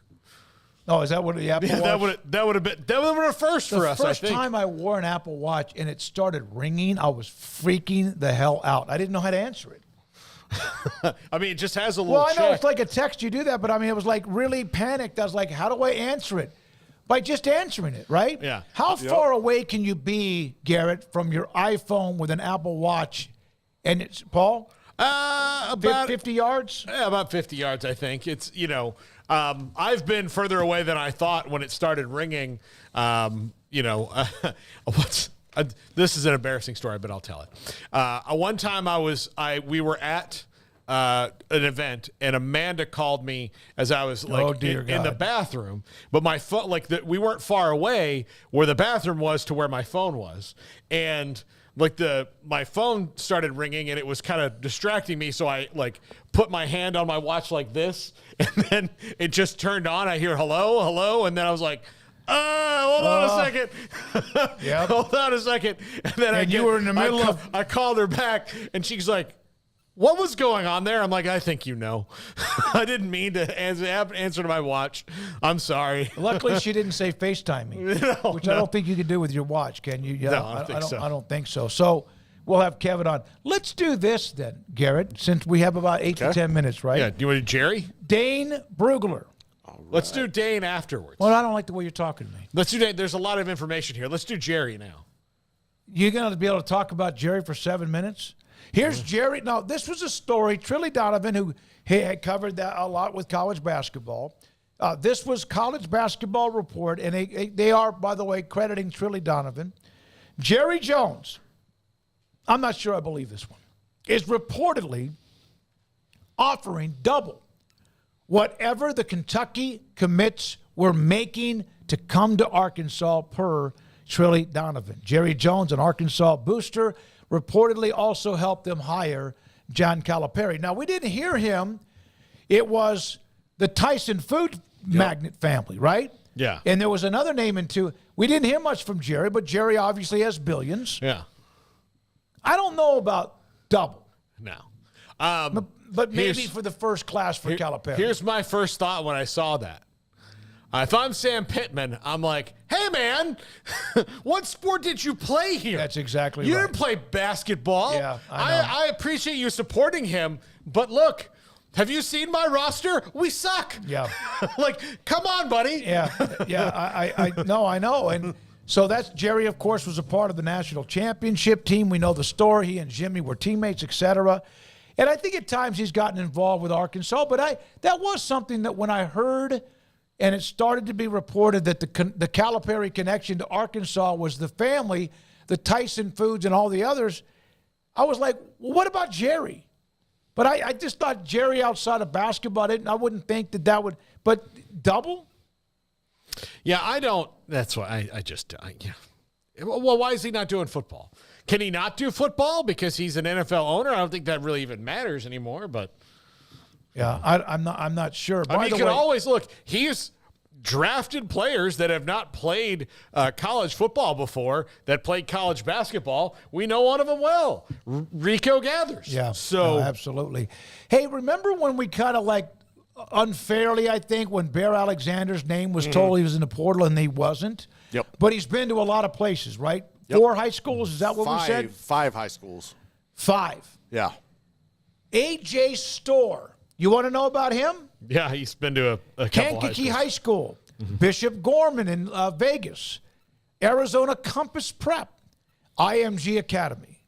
Then in college, St. John's, Wisconsin, and now Kansas. 7 schools in 7 years, which is not the norm, but we're starting to see that at least as a possible trend. And a lot of these prep schools where guys are really good, freshmen, sophomores, they may enter a prep school, end up playing. Baylor's had players from those schools, have played for them, every college team, I'm sure. But he's been around. I also think a lot of this too, and I feel like we've seen this personally in Texas over the past decade, is the influx of travel 7-on-7 in football has led to where you link up with guys who, all right, for instance, like there's a team in Austin who has a lot of players from that area, but they'll also come into Central Texas and they'll get some players on there. So you have people that are able to make relationships and play together on these teams where in the past, like they would have never even been able to be in contact with each other. Now they're building these relationships and causing these friendships and everything. And everything has been skewed to where the UIL always puts up blocks saying you're not supposed to transfer. We know that's false. It happens all we've the seen time. it firsthand. So I think this is going to be something you see more often. You're going to see more kids transferring out, going to multiple high schools, and then it's going to carry over with NIL. And unfortunately, at the end of the day, I think that's kind of where we're at with the new norm as we go forward. The NCAA was stubborn. They were arrogant. They were, well, this will never change, so why should we change for the athlete? Right. And now we see where they are. I'll tell you this, the UIL, they are really in Texas, and I don't mean this in a negative way. They're not going to change much, but they have. Remember, you couldn't have games on television. And then COVID came along, and they started to allow that. It does seem to me that there are more and more. I've actually even seen, and it's really kind of happening up in Dallas. It doesn't mean it's not happening in Houston or whatever. Midway's quarterback last year, Ty Brown, was at Belton. His sister moved to Midway, kind of a conflict with the basketball coach down there. He ended up transferring. They lived here.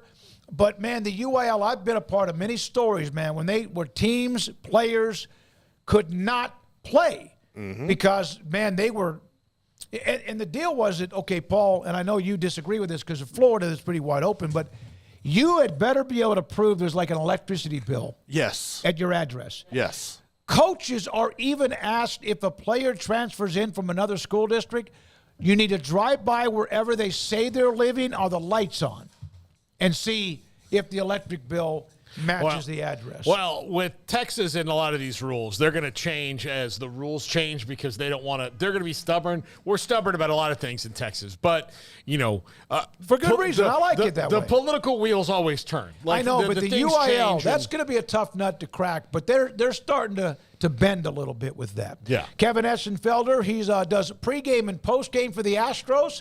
I've known of Kevin for a long time early on when he and I was especially much older now than he is, but he also does University of Houston Cougar football, and he joins us for that. Kevin, how you been, young man?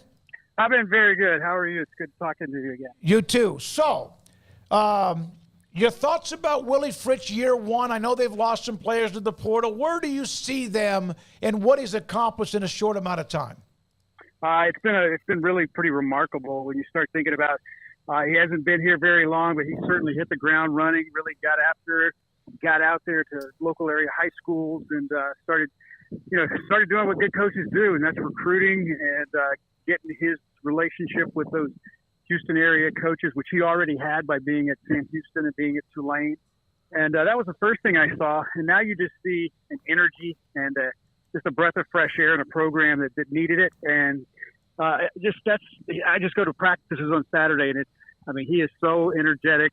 He's so he coaches, man. A lot of head coaches are CEOs, and they watch over things, and then they coach coaches after practice. He is a guy that he's teaching, he's working with coaches, he's working with players, he's doing all that. So it's really been fun to watch, and there wasn't an empty seat at the spring game. So it's certainly been a positive since he has gotten here. A couple of transfers that were kind of surprising. Sam Brown into the portal. They've already lost a lot at that wide receiver position. Mikel Harrison-Pilot hasn't played yet, really, but is from Temple, like right down the road from us there. What just happened there with those guys? Just seeking a different opportunity?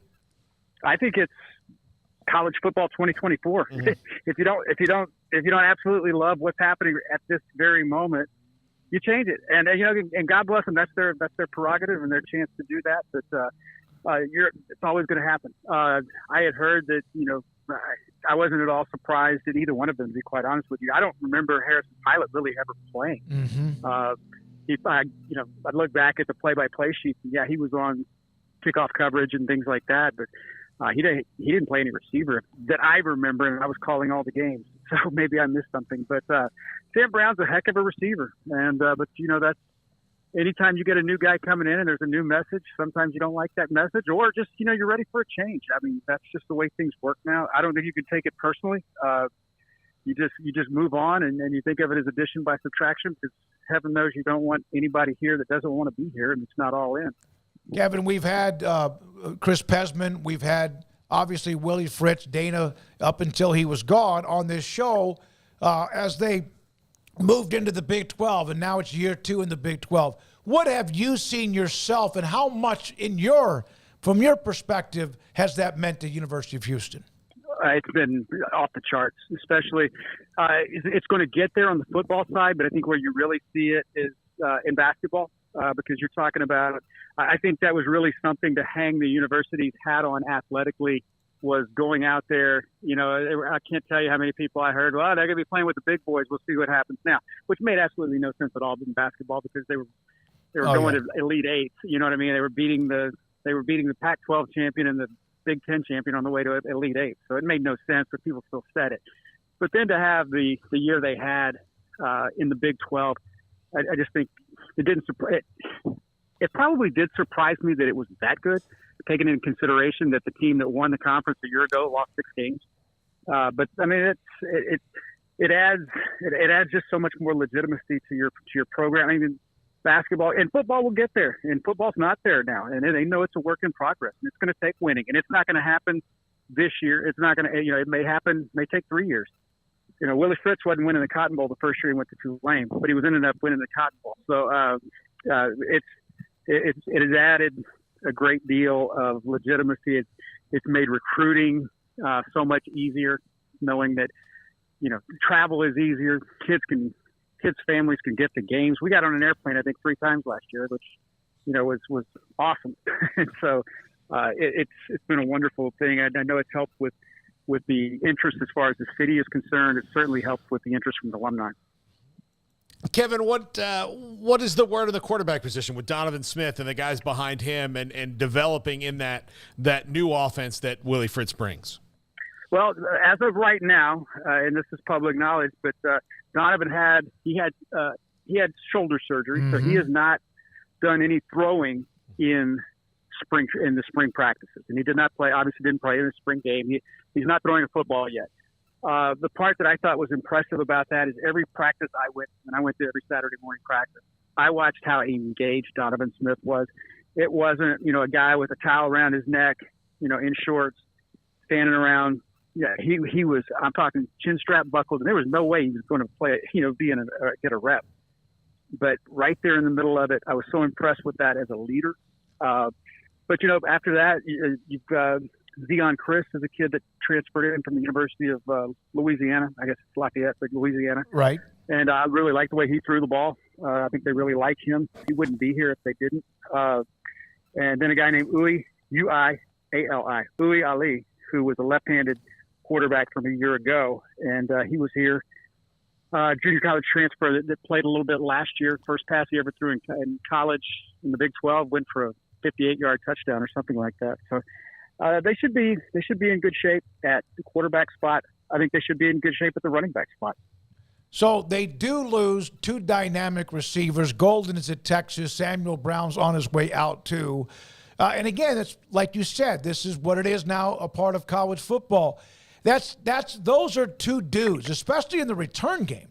The crazy finish against, what was it, SMU, the kick return and whatever else. How much will that hurt them, at least right now, when it comes to trying to find the weapons? It remains to be seen. Anytime you're going to lose, anytime you lose people, it's going to happen. But, they actually signed a transfer that came in, and he's just dynamic. You go to practice and you go, hey, man, that dude's a little different than everybody else. Well, there's a kid named Mikhail Mews, M-E-W-S, and he is a transfer from Georgia. Not a big kid, but, man, he is he caught my eye. Just that guy that you get the ball into in space, whether you're pitching it to him, jet sweeping it to him, throwing it to him, whatever. So he's a guy that that's going to be filling one of those roles. And Justin Manjack, I think, is just a fantastic receiver. He was there a year ago. Yep. And he transferred from USC, but played at Tomball High School here in the Houston area. So I think they're going to be okay. Are they going to be as deep? No. Are they going to be – you're never better when you lose people like that. But at the same time, it is what they say. It is what it is, and you just got to go on. Nobody's going to feel sorry for you. And they signed a large class back in February, and of course back in December too. Alton McCaskill, hell of a year in 21 with Houston. Transferred to Colorado. You may know this. He's back in the portal. You may end up somewhere else. How good was he in 2021? I know that's been a long time ago, but how good was he? He was fantastic. And it was a weird story, too. Dana told me the story that, the biggest surprise he had in his time at the University of Houston was finding out that Alton was going to transfer. Mm-hmm. And he said he came to him with tears in his eyes when he told him. But, again, he said he was all in, played the spring game, and, just came to him 2 days later. And that is that. But that's how things work nowadays. I don't know. I'm not accusing anybody of anything, but you know how those things work. And so, yeah, I feel bad for him because we were talking about this with my broadcast partners last night and texting back and forth. And I don't know Alton McCaskill, but I do know this. What I do know of him, the times you're on the same flight with him and things like that. You speak in the hotel lobby and things like that. What a fantastic kid. So I'm not the guy that goes, hey, you left us. Yes. To heck with you. I'm the guy that goes, I wish you all the best. You're playing by the rules. You may not be what I like, but you're playing by the rules, and I wish you all the best.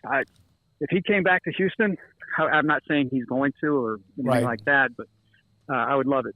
He just seems like a kind of kid that, honestly, whatever team he goes to, he's going to help make them better. All right, I know you also do the pregame, postgame with the Astros. Rockets had a nice run this year, finished 500, but in the West it was hard because there's 10 good teams right above them. Let's talk. The Astros have all these injuries. It's pitching staff. It seemed like all of them are out right now, and I know Verlander's on his way back. They're off to a tough start with the division. Everybody, even the Rangers are hanging around just above 500. Is it just kind of hold on until the cavalry arrives? I think it's got to. It's got to be right now. And the great equalizer, as you well know, is the 162-game schedule. And bad teams usually become bad, and good teams usually become good. And but the fact is that you are what you are. Your record says you are, and they've lost 14 of their first 20 games. But yes, put into consideration. But you don't have Fromber, you don't have Verlander. I know he's coming back. Jose Urquidy, who started World Series games for you.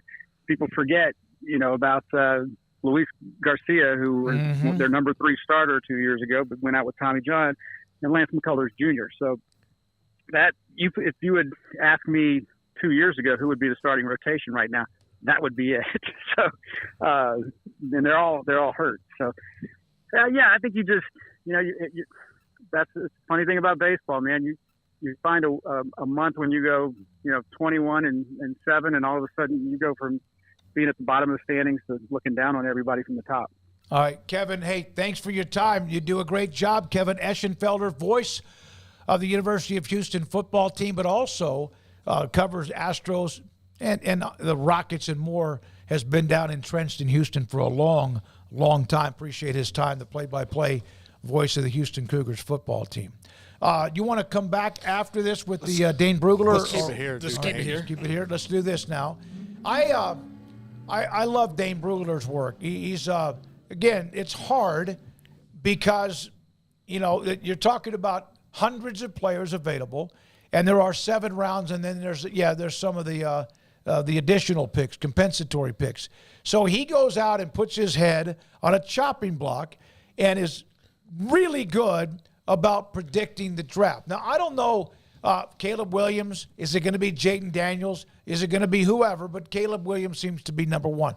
Here is the list. These are in alphabetical order of the NFL teams.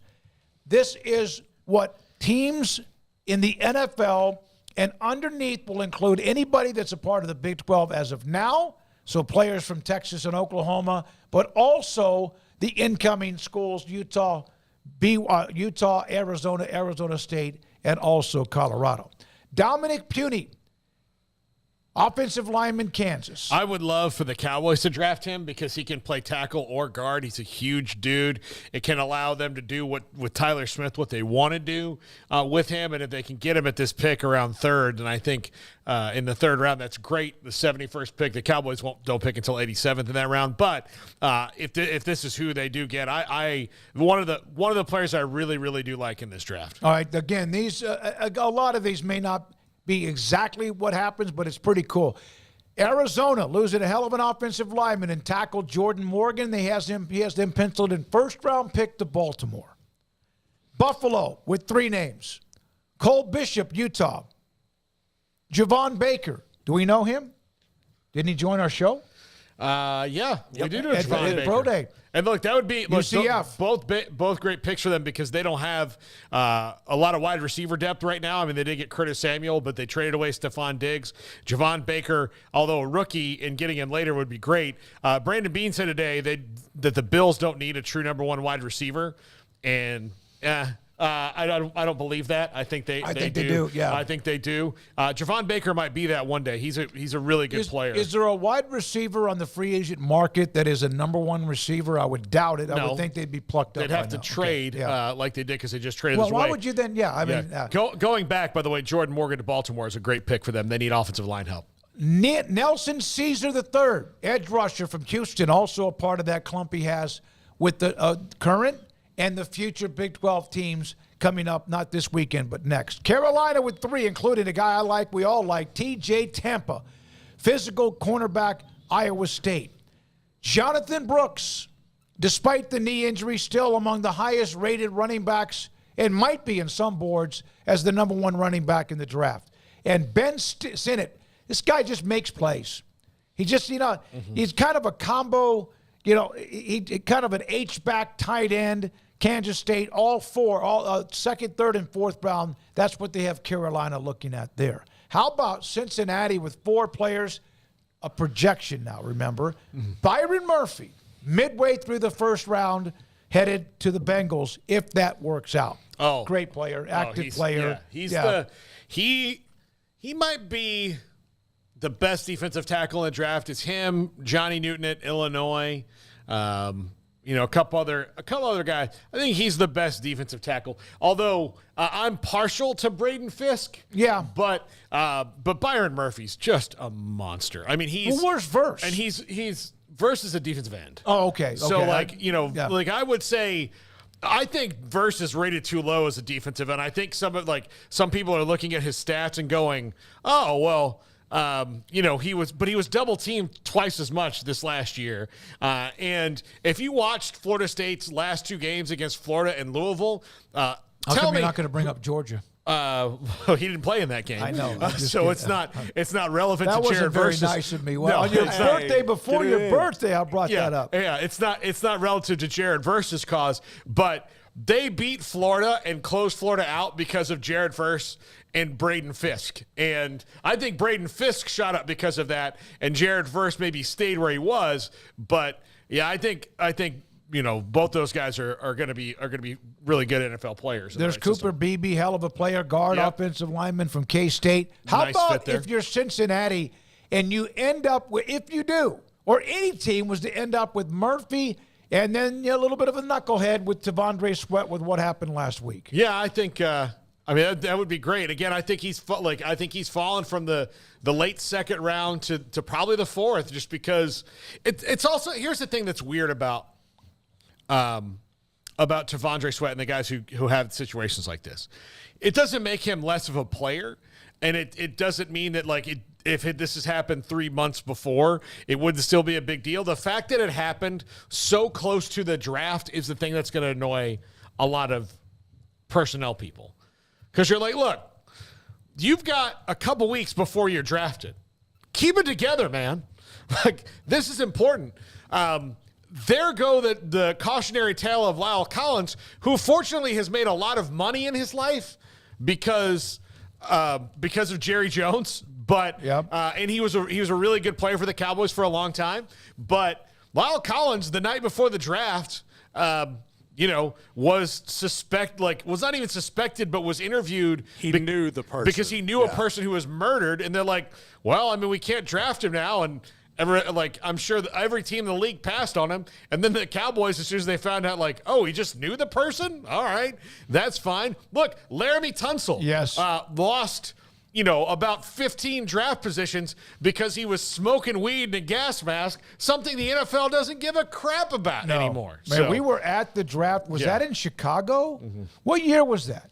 Mm-hmm. When Laramie Tunsil had that story pop with the gas mask and him lighting up a doobie.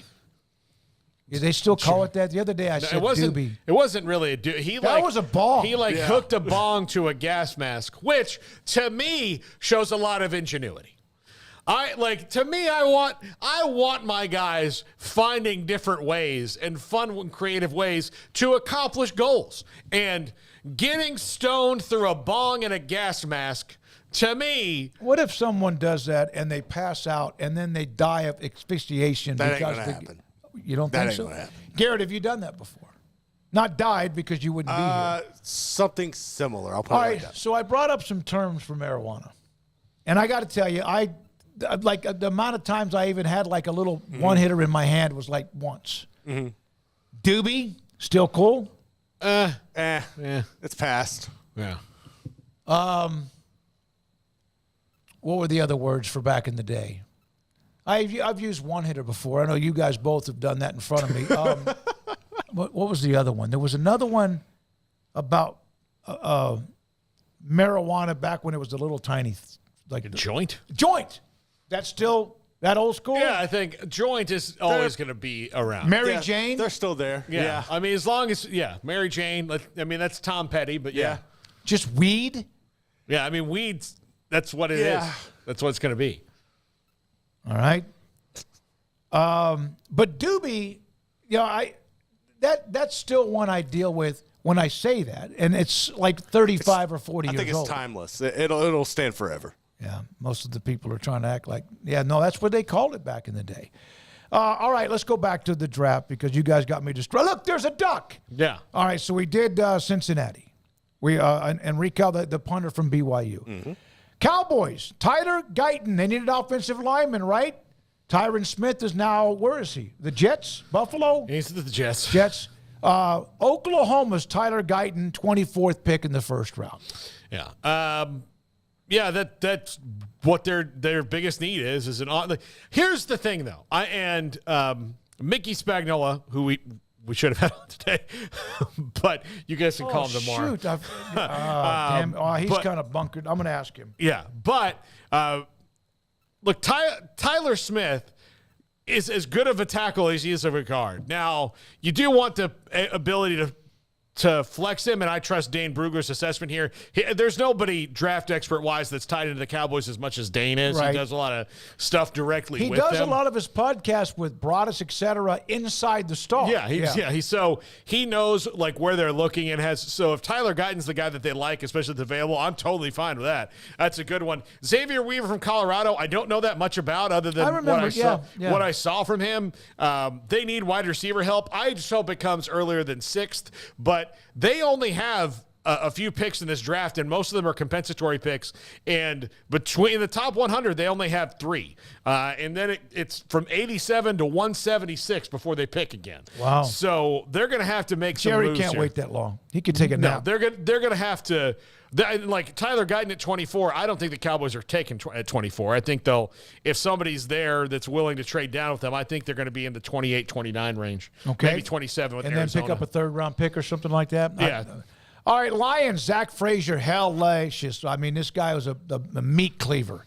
Offensive lineman, West Virginia. I saw him described by, it might have been Dane Brugler, who said this. If there's a player who defines biting kneecaps, it's Zach Frazier, which is Dan Campbell. Yep, absolutely. Sione Vaki, safety from Utah. But Campbell and the Lions were one of the fun stories last year to me. Not just cute, because they were close. I love the way I love his personality. I just hope he can last. I hope it doesn't wear him out. And then UT's Ryan Watts, Packers 6th round pick. Houston, the Texans, Brandon Coleman, offensive lineman, TCU. Colts, Dadrian Taylor Demerson, Tech. Also, Miles Cole from Tech.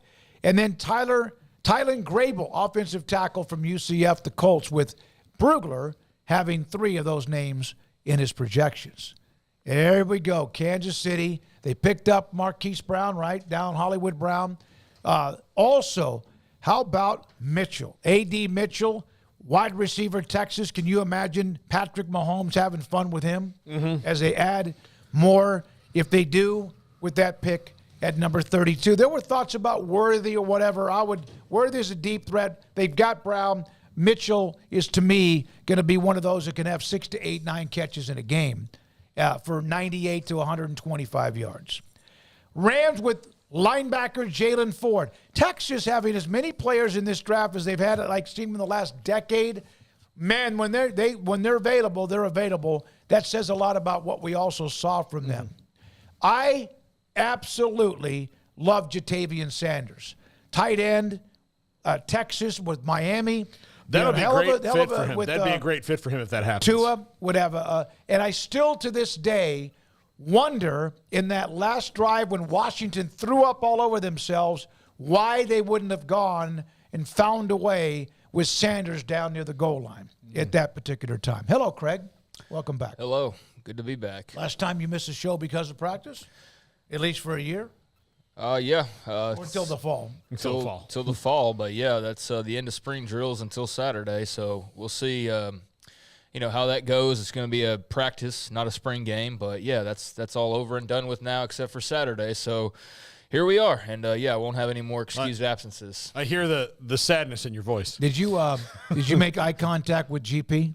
I did that the first couple of days, and I haven't really seen him around since then. I mean, I've seen him, but I don't think he's I haven't really crossed paths with him yet. But yeah, there was definitely one of the first days that I felt like he was definitely looking at me, and I don't proclaim to be anybody, but given our history, I couldn't help but wonder of like, and I know he's just media weird anyways. Like I know that he saw a couple of our photographers that were in the end zone one day taking pictures, and he was kind of like wondering what they were doing. And I was like, I bet if this was his program, he would be like throwing these dudes right out of here, right? Because they're taking pictures that he wouldn't probably allow.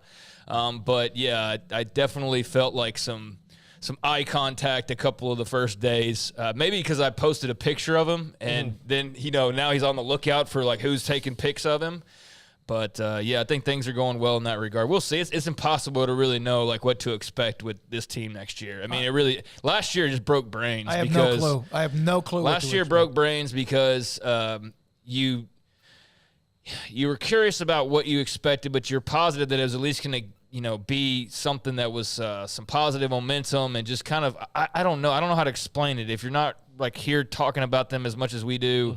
But now it's at the point where no matter who they get in the portal or what they do offensively, like they just have to go out and prove it now. Like, I think all the other stuff, the talk, the build-up, the hype, the whatever that you normally do this time of year, like after the last couple of seasons, you can't do that anymore because it's just it's been completely backwards. Let's go back to them in a minute, okay? But you're right. I mean, that's fine. No, because I don't have a clue who they are, and I said that on a podcast last night. Real quickly, we'll go through the last few teams, and we'll come back to what, Craig, you were talking about to wrap up the Dane Brugler mock. New Orleans, Xavier Worthy. Former Midway High School right here in Waco. KT Leviston from K-State. The Giants, Josh Newton, really good player from TCU. And then Gabe Hall. I saw Jim Nagy, who runs the Senior Bowl, giving him a lot of love. And he has, Brugler has him in the 4th round to the Jets. That really surprised me. But Jim Nagy was like raving about him because of his ability, which we never really saw too much of that from anybody on the defensive line from Baylor the last couple of years. The last couple of teams, 49ers, another local kid, and Jared Wiley.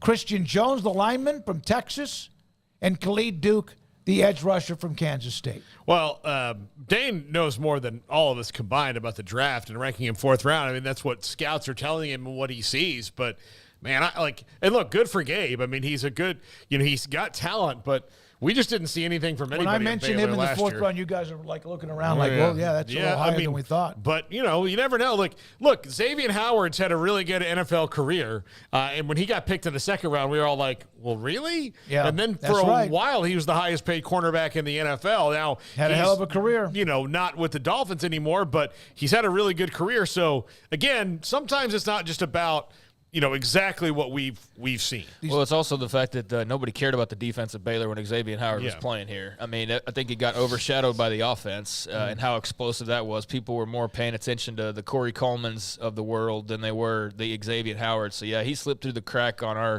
our radar as far as his draft potential, but clearly they knew what they were doing because he became the highest paid cornerback in the NFL, I think a couple times over, in the years that followed that, although he's now on the downslope, obviously. And,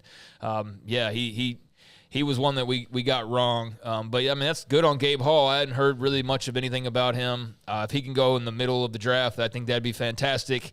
And he certainly was a guy that Matt Rule and company saw, an NFL future in. That's a big part of kind of their scouting is what you can develop into. And so that was a guy I know that they were very high on what he could be given his natural God-given talents and size and those things. So, I'd love that for Gabe, and it'd be about the only chance I see of a guy getting drafted for Baylor, quite frankly, in this draft. But I hate that I came in midway through here. I don't really so much care about the teams because that's going to be so, hit or miss. I mean, but it's good to see. What we said. Yeah, it's going to be cool to see Jared Wiley.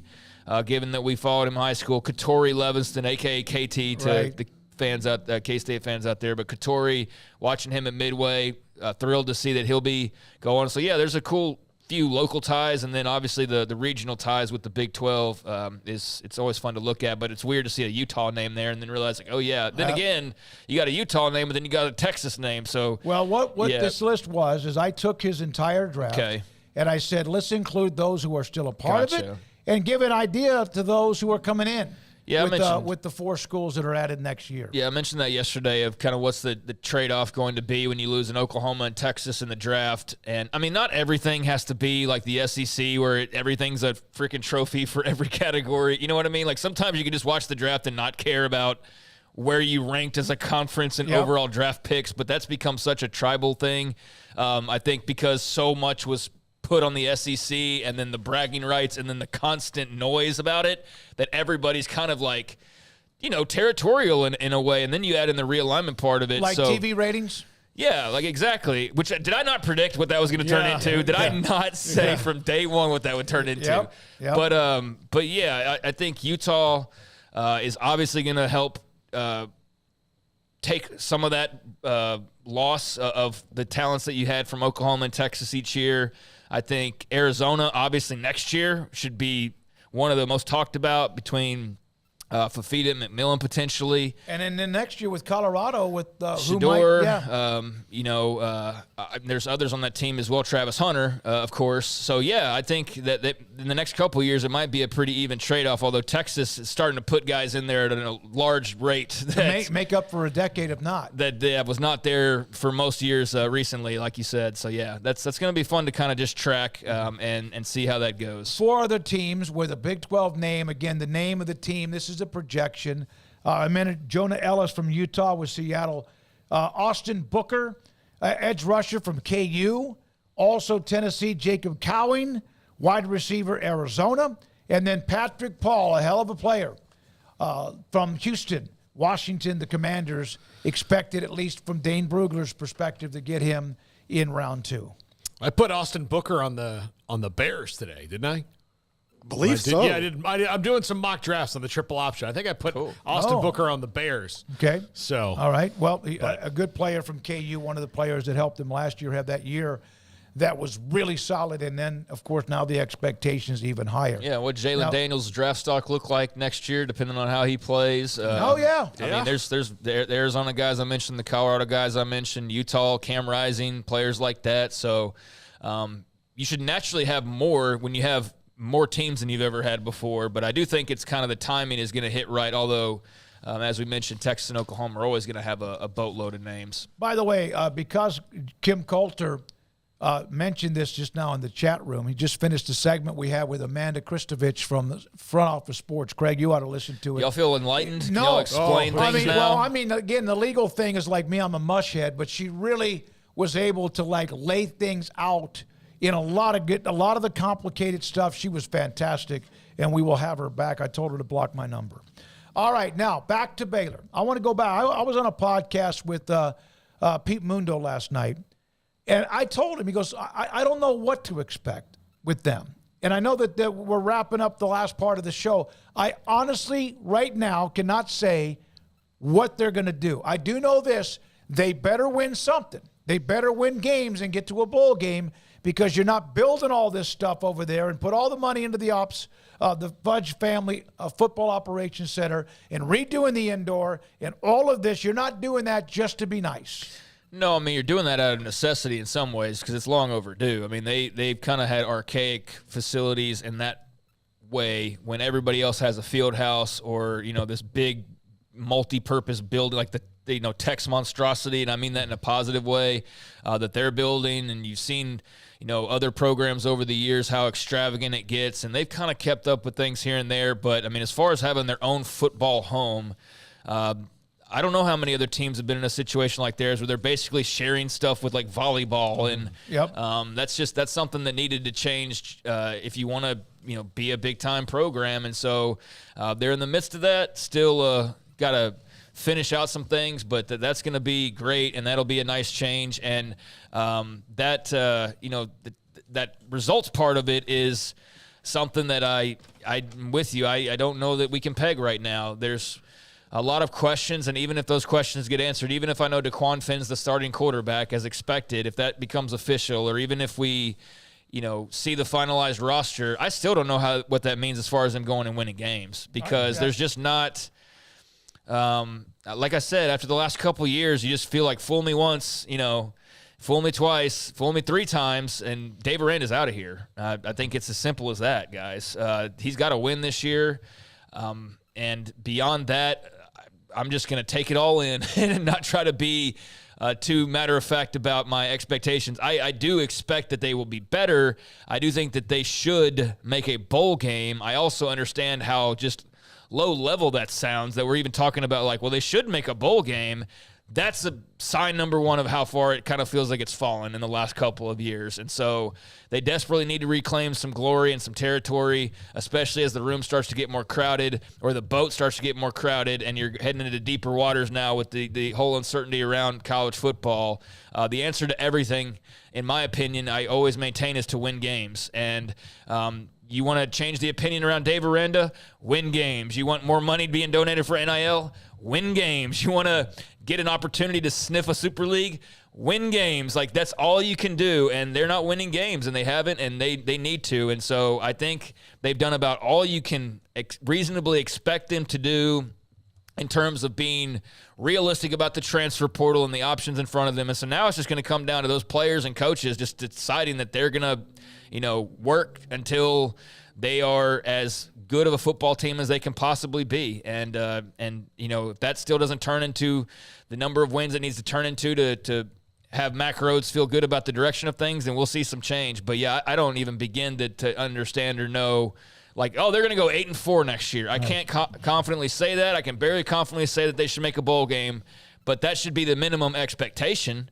That should be the minimum expectation as they win 6 games. Night. Yeah, that's what I said last night. Some of you asking me about the coaches around the Big 12.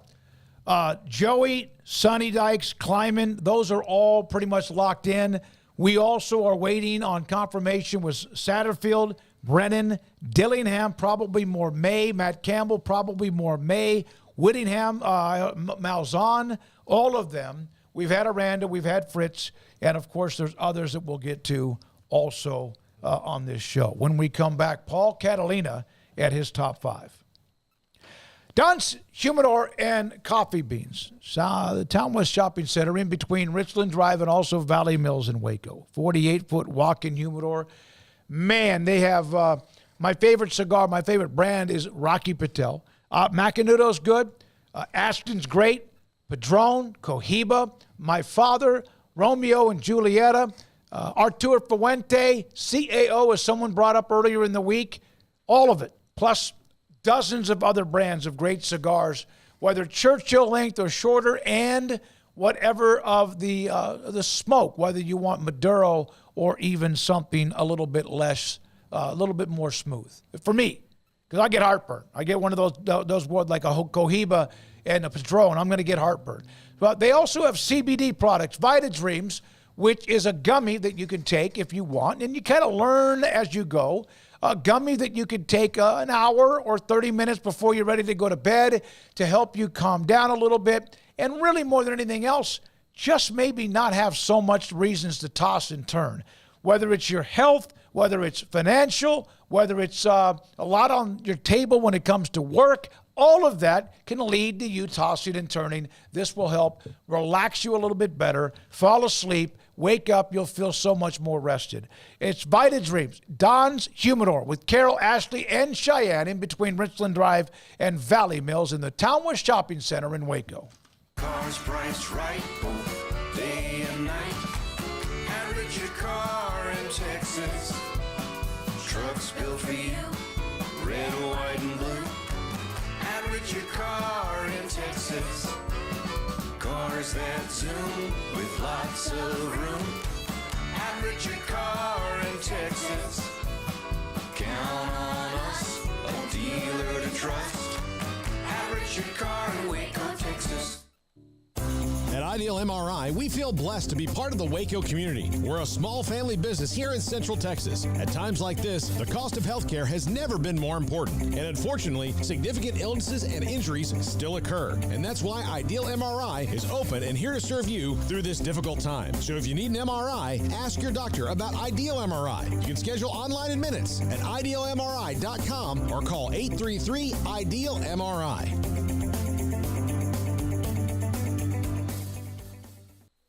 Stepping into the boots of a U.S. Army officer can add confidence and leadership skills to your son or daughter's career path. See all the things they can achieve in our boots at GoArmy.com. U.S. Army Waco Recruiting Company, 254-598-8131 or 254-776-1543. After my first car accident, I feared the biggest damage would be to my wallet. I expected a mountain of bills and a long, drawn-out process. But my Texas Farm Bureau insurance agent was there when I needed her and helped me get back on my feet and in my car in no time. Instead of a hassle, I got reassurance and a quick recovery. Stop by and see our agents at one of our 3 McLennan County locations. Coverage and discounts are subject to qualifications and policy terms and may vary by situation. Established in 2007 and independently owned, Alliance Bank Central Texas is committed to helping families and businesses meet their financial goals. From their tellers to their board of directors, they know the importance of superior service and competitive products. Customers have confidence knowing that their financial needs are in good hands. It's your bank, Alliance Bank Central Texas, with 2 Waco locations, 4721 Bosque Boulevard and 191 Archway Drive on Highway 84, and at AllianceBankTexas.com. Member FDIC and equal housing lender. It's time for Paul Catalina's Top 5, brought to you by Texas Beef House. Where's the best beef in Texas? Your house when you order from Texas Beef House. Unleash the flavor of Texas-raised Wagyu. From our pasture to your plate, TexasBeefHouse.com. The 5 guys you meet in the portal. Since we're here at Portal Day, so these are the top 5 guys you meet in the portal. Number 5, the Wanderer.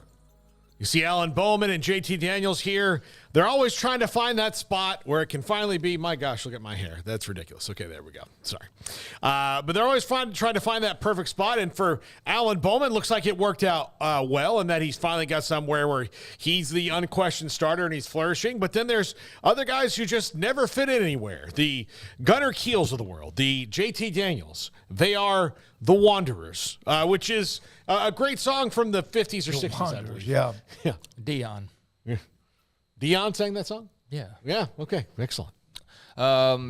These guys have set the table for all the guys on their third schools in 3-4 years. JT Daniels, especially, I think is kind of like the face of multi-transfers at this point. But yeah, there are guys who just wander till they eventually find a starting job. That's what Alan Bowman's done, and JT Daniels to a degree as well. So yeah, there's only so many spots, and I don't know, man. I think it's just kind of crazy how you end up at 3 or 4 schools, but that's where we are in today's landscape. Well, who was the player I mentioned earlier today that went to 4 high schools? The kid from Wisconsin transferring to KU. 4 high schools, 4 years, 3 colleges in 3 years, and now he has probably another year or 2 left of eligibility. Yeah, absolutely. Number 4, the clueless NIL chaser. I'm going to keep going from spot to spot until I get more money. Oh, this one's going to give me $25,000 more or whatever. These are the guys that I think are more of a minority than people realize, but there are guys that, they're somewhere and they think, oh, I'm going to get this much more money, I'm going to go, and then it doesn't always work out for them. When you're Baylor and you have your football coach, the offensive line coach, leave to go to Alabama, who brought in 2 or 3 offensive linemen, and you then go through all of spring because you should, and yet you're about to get a check, are those the ones that Dave Aranda and company need to watch the most in the next 3 or 4 days? Isn't that, because then you go to another place and get another check? Isn't that just an example? And that's the guys you have to protect. Otherwise, that's kind of who you're looking at there. I would think so, a little bit. Of course, I mean, if they're good enough. Yeah. I mean, based on what we've heard about the O-line, I don't know who's leaving to go get a big NIL check, yeah. Honestly. But, yeah, I mean, there's guys who definitely overvalue themselves or have bad advice in their ears. I'll say that. I think that there are people who are, working with an agent or someone like that aren't the big-time players that maybe have some false seeds planted as far as what their total value is. So, yeah, I think there's probably some lost in or confused about how that actually all works. And, yeah, I think that the NIL thing is not as cut and dry. I think some guys probably look at, On3 and they're like, oh, I'm worth this much money, and it's not really the truth at all. They're not worth, $3 million or whatever. So there's just a lot of confusion in general, I think, about what that market actually looks like or how it operates. Number 3, the 4- and 5-star bust. The guys that, listen, people will chase them around until their eligibility is over because they were so good in high school. But ultimately, they hit their peak there. There are a lot of these type guys in the portal. They just didn't work out. For whatever reason, they were injured or, didn't pick the right fit or just, again, at their physical peak. Texas had a lot of these guys for a long time before there was a portal. And you get all these guys who are high-star athletes, but they're just not the guys that fit who you are. And eventually they kind of wander around as well. But the 4- or 5-star buster are huge numbers of the portal. I don't know how prevalent it is now because I don't follow recruiting on a day-to-day basis like I used to, but back when Rivals was King B in all of the recruiting world, definitely there was Texas bumps going on left and right. Mm-hmm. And I know that they weren't the only program, but there were guys that, they're very much a 3-star, they're committed to this school, and all of a sudden Texas shows interest, and it's like, we magically stumbled upon new film, and we've added a 4-star. And that happened, I don't know how many times, but... quite a bit. Oh, it happened a lot. And so then what happens? Well, this guy's a 4-star. He's supposed to be really good. Why is he taking more than a year to develop? What the hell? Why is he overrated? Well, I attribute some, not a lot, but some of it to that. Just the 4- and 5-star bust in general. But yeah, nowadays, I mean, you listed out all the reasons why, and it's any number of options that you put out there is the reason. There's some guys who have peaked, some guys who are making NIL right out of the gates, haven't proven anything yet, and feel like their S doesn't stink, and that they're, just their stars based on the stars listed next to their name or what they did in high school. So yeah, and just you're not always going to hit too on your rankings. I mean, you're going to think some guys are better than they are, and you're going to underrate some guys as well. And that's all part of the competition and the fun of seeing how they shake out on the other side of it. It's not an exact science, and it never will be. But it always is interesting to see those really highly, like the guy I think of these days is Damon Demas. Mm-hmm. Now he got sideways because he got in trouble, but you talk about a dude that was hyped up to be like the next Randy Moss or something, and did nothing in college. I think he's trying to work his way back. He was in JUCO last I saw, but yeah, there are always guys like that in every year. Yeah. Number 2. The 3 to 4 years left developmental guy. Sawyer Robertson, that's a nice pick here, Emery, for this one. But these are the ones I think that are the most valuable in the portal because most of these guys went to a program. Maybe they're blocked at a position. Maybe they're just slightly not as good as the guy at the same position who's a year ahead of them or the same year. Coaching change, different, whatever, different system, all those things. These are the ones where you really build your value in the transfer portal is getting guys who haven't really even started their college career yet. And because of the ever-shifting world of the coaching landscape or whatnot in college athletics, can come and be good, solid contributors to your program that you can keep around for a couple years as opposed to one-hit wonders. Yeah, I mean, Sawyer Robertson is a good example of that. Now, though, well, I mean, he could leave again. He could leave now based on the new lack of rule that was in place when he first arrived. But, yeah, I mean, those are the guys you hope to hit on that you can actually take some time and breathe with. But seems like that's getting harder and harder to do. But certainly if you can land some guys like that, it's just so hard to plan for the long term. Like how many of those guys can you get? And then, shoot, you don't even get to see them in year 3 because you lost your job because these guys took too long to develop. So it's a really interesting combination you have to try to hit. And I don't envy these coaches, even though they get paid well to do it, but trying to figure out exactly how all the puzzle pieces fit together more so than ever before because you could kind of let guys linger. But, yeah, if you can find guys like that to really slow cook, that's what college football is supposed to be. That's actually what it's supposed to be is having not guys 5-star freshmen come in and start talking NFL right away, but having the guy come in that actually redshirts and then he, works and develops and gets better, and then by the time he's in year 3 or so, then, yeah, you start to see him contribute. But we kind of just, fast forward through some of that nowadays, it feels like. Yeah, absolutely. And number 1, the actual star players. There are guys who are actual stars that will help you right away. Those guys happen, but they're not as everywhere as you think. I would say Quinshon Judkins, actual star. Yeah. Caleb Downs, actual star. Walter Nolan, Evan Stewart, those guys, actual stars. Damian Martinez right now, actual star. But, again, those are way more rare, especially given the fact that there's thousands of people in the transfer portal. But you will occasionally encounter an actual star. Yeah, you're right. And this first week so far has been kind of dormant with the actual start. Martinez was actually before it opened, but it counts towards this particular window. I have a feeling there might be 2 or 3 times, not I say 2 or 3 times, maybe 3 to 5 names after the weekend where you go, oh, now whether or not they end up going, I don't know where they're going to be or who they're going to be or where they're from, but you might see more of those on Monday or Tuesday next week. Yeah. I mean, maybe as the spring games close up, there's so many different situations that it wouldn't be surprising if there's a few splashes, and hopefully there is. I mean, just for entertainment value, because we talk about the portal so much, you want to get the bang for your buck, and we've had some splashes, but yeah, nothing in the terms of a game-changing sort of wave that changes the narratives about particular teams or maybe even conference races like the quarterbacks did back in December and January. But, yeah, it's always interesting. It sucks if you're on the losing end of it. If you're an Oregon State fan right now, you're probably sick and tired of hearing about Damian Martinez, as good as he was for you. But, yeah, these are the ones that pop the most as the stars and following their paths of where they ultimately end up. And I count myself as somebody very intrigued by both the guys pictured right there and anybody else that's on that level or higher that might join in the fray.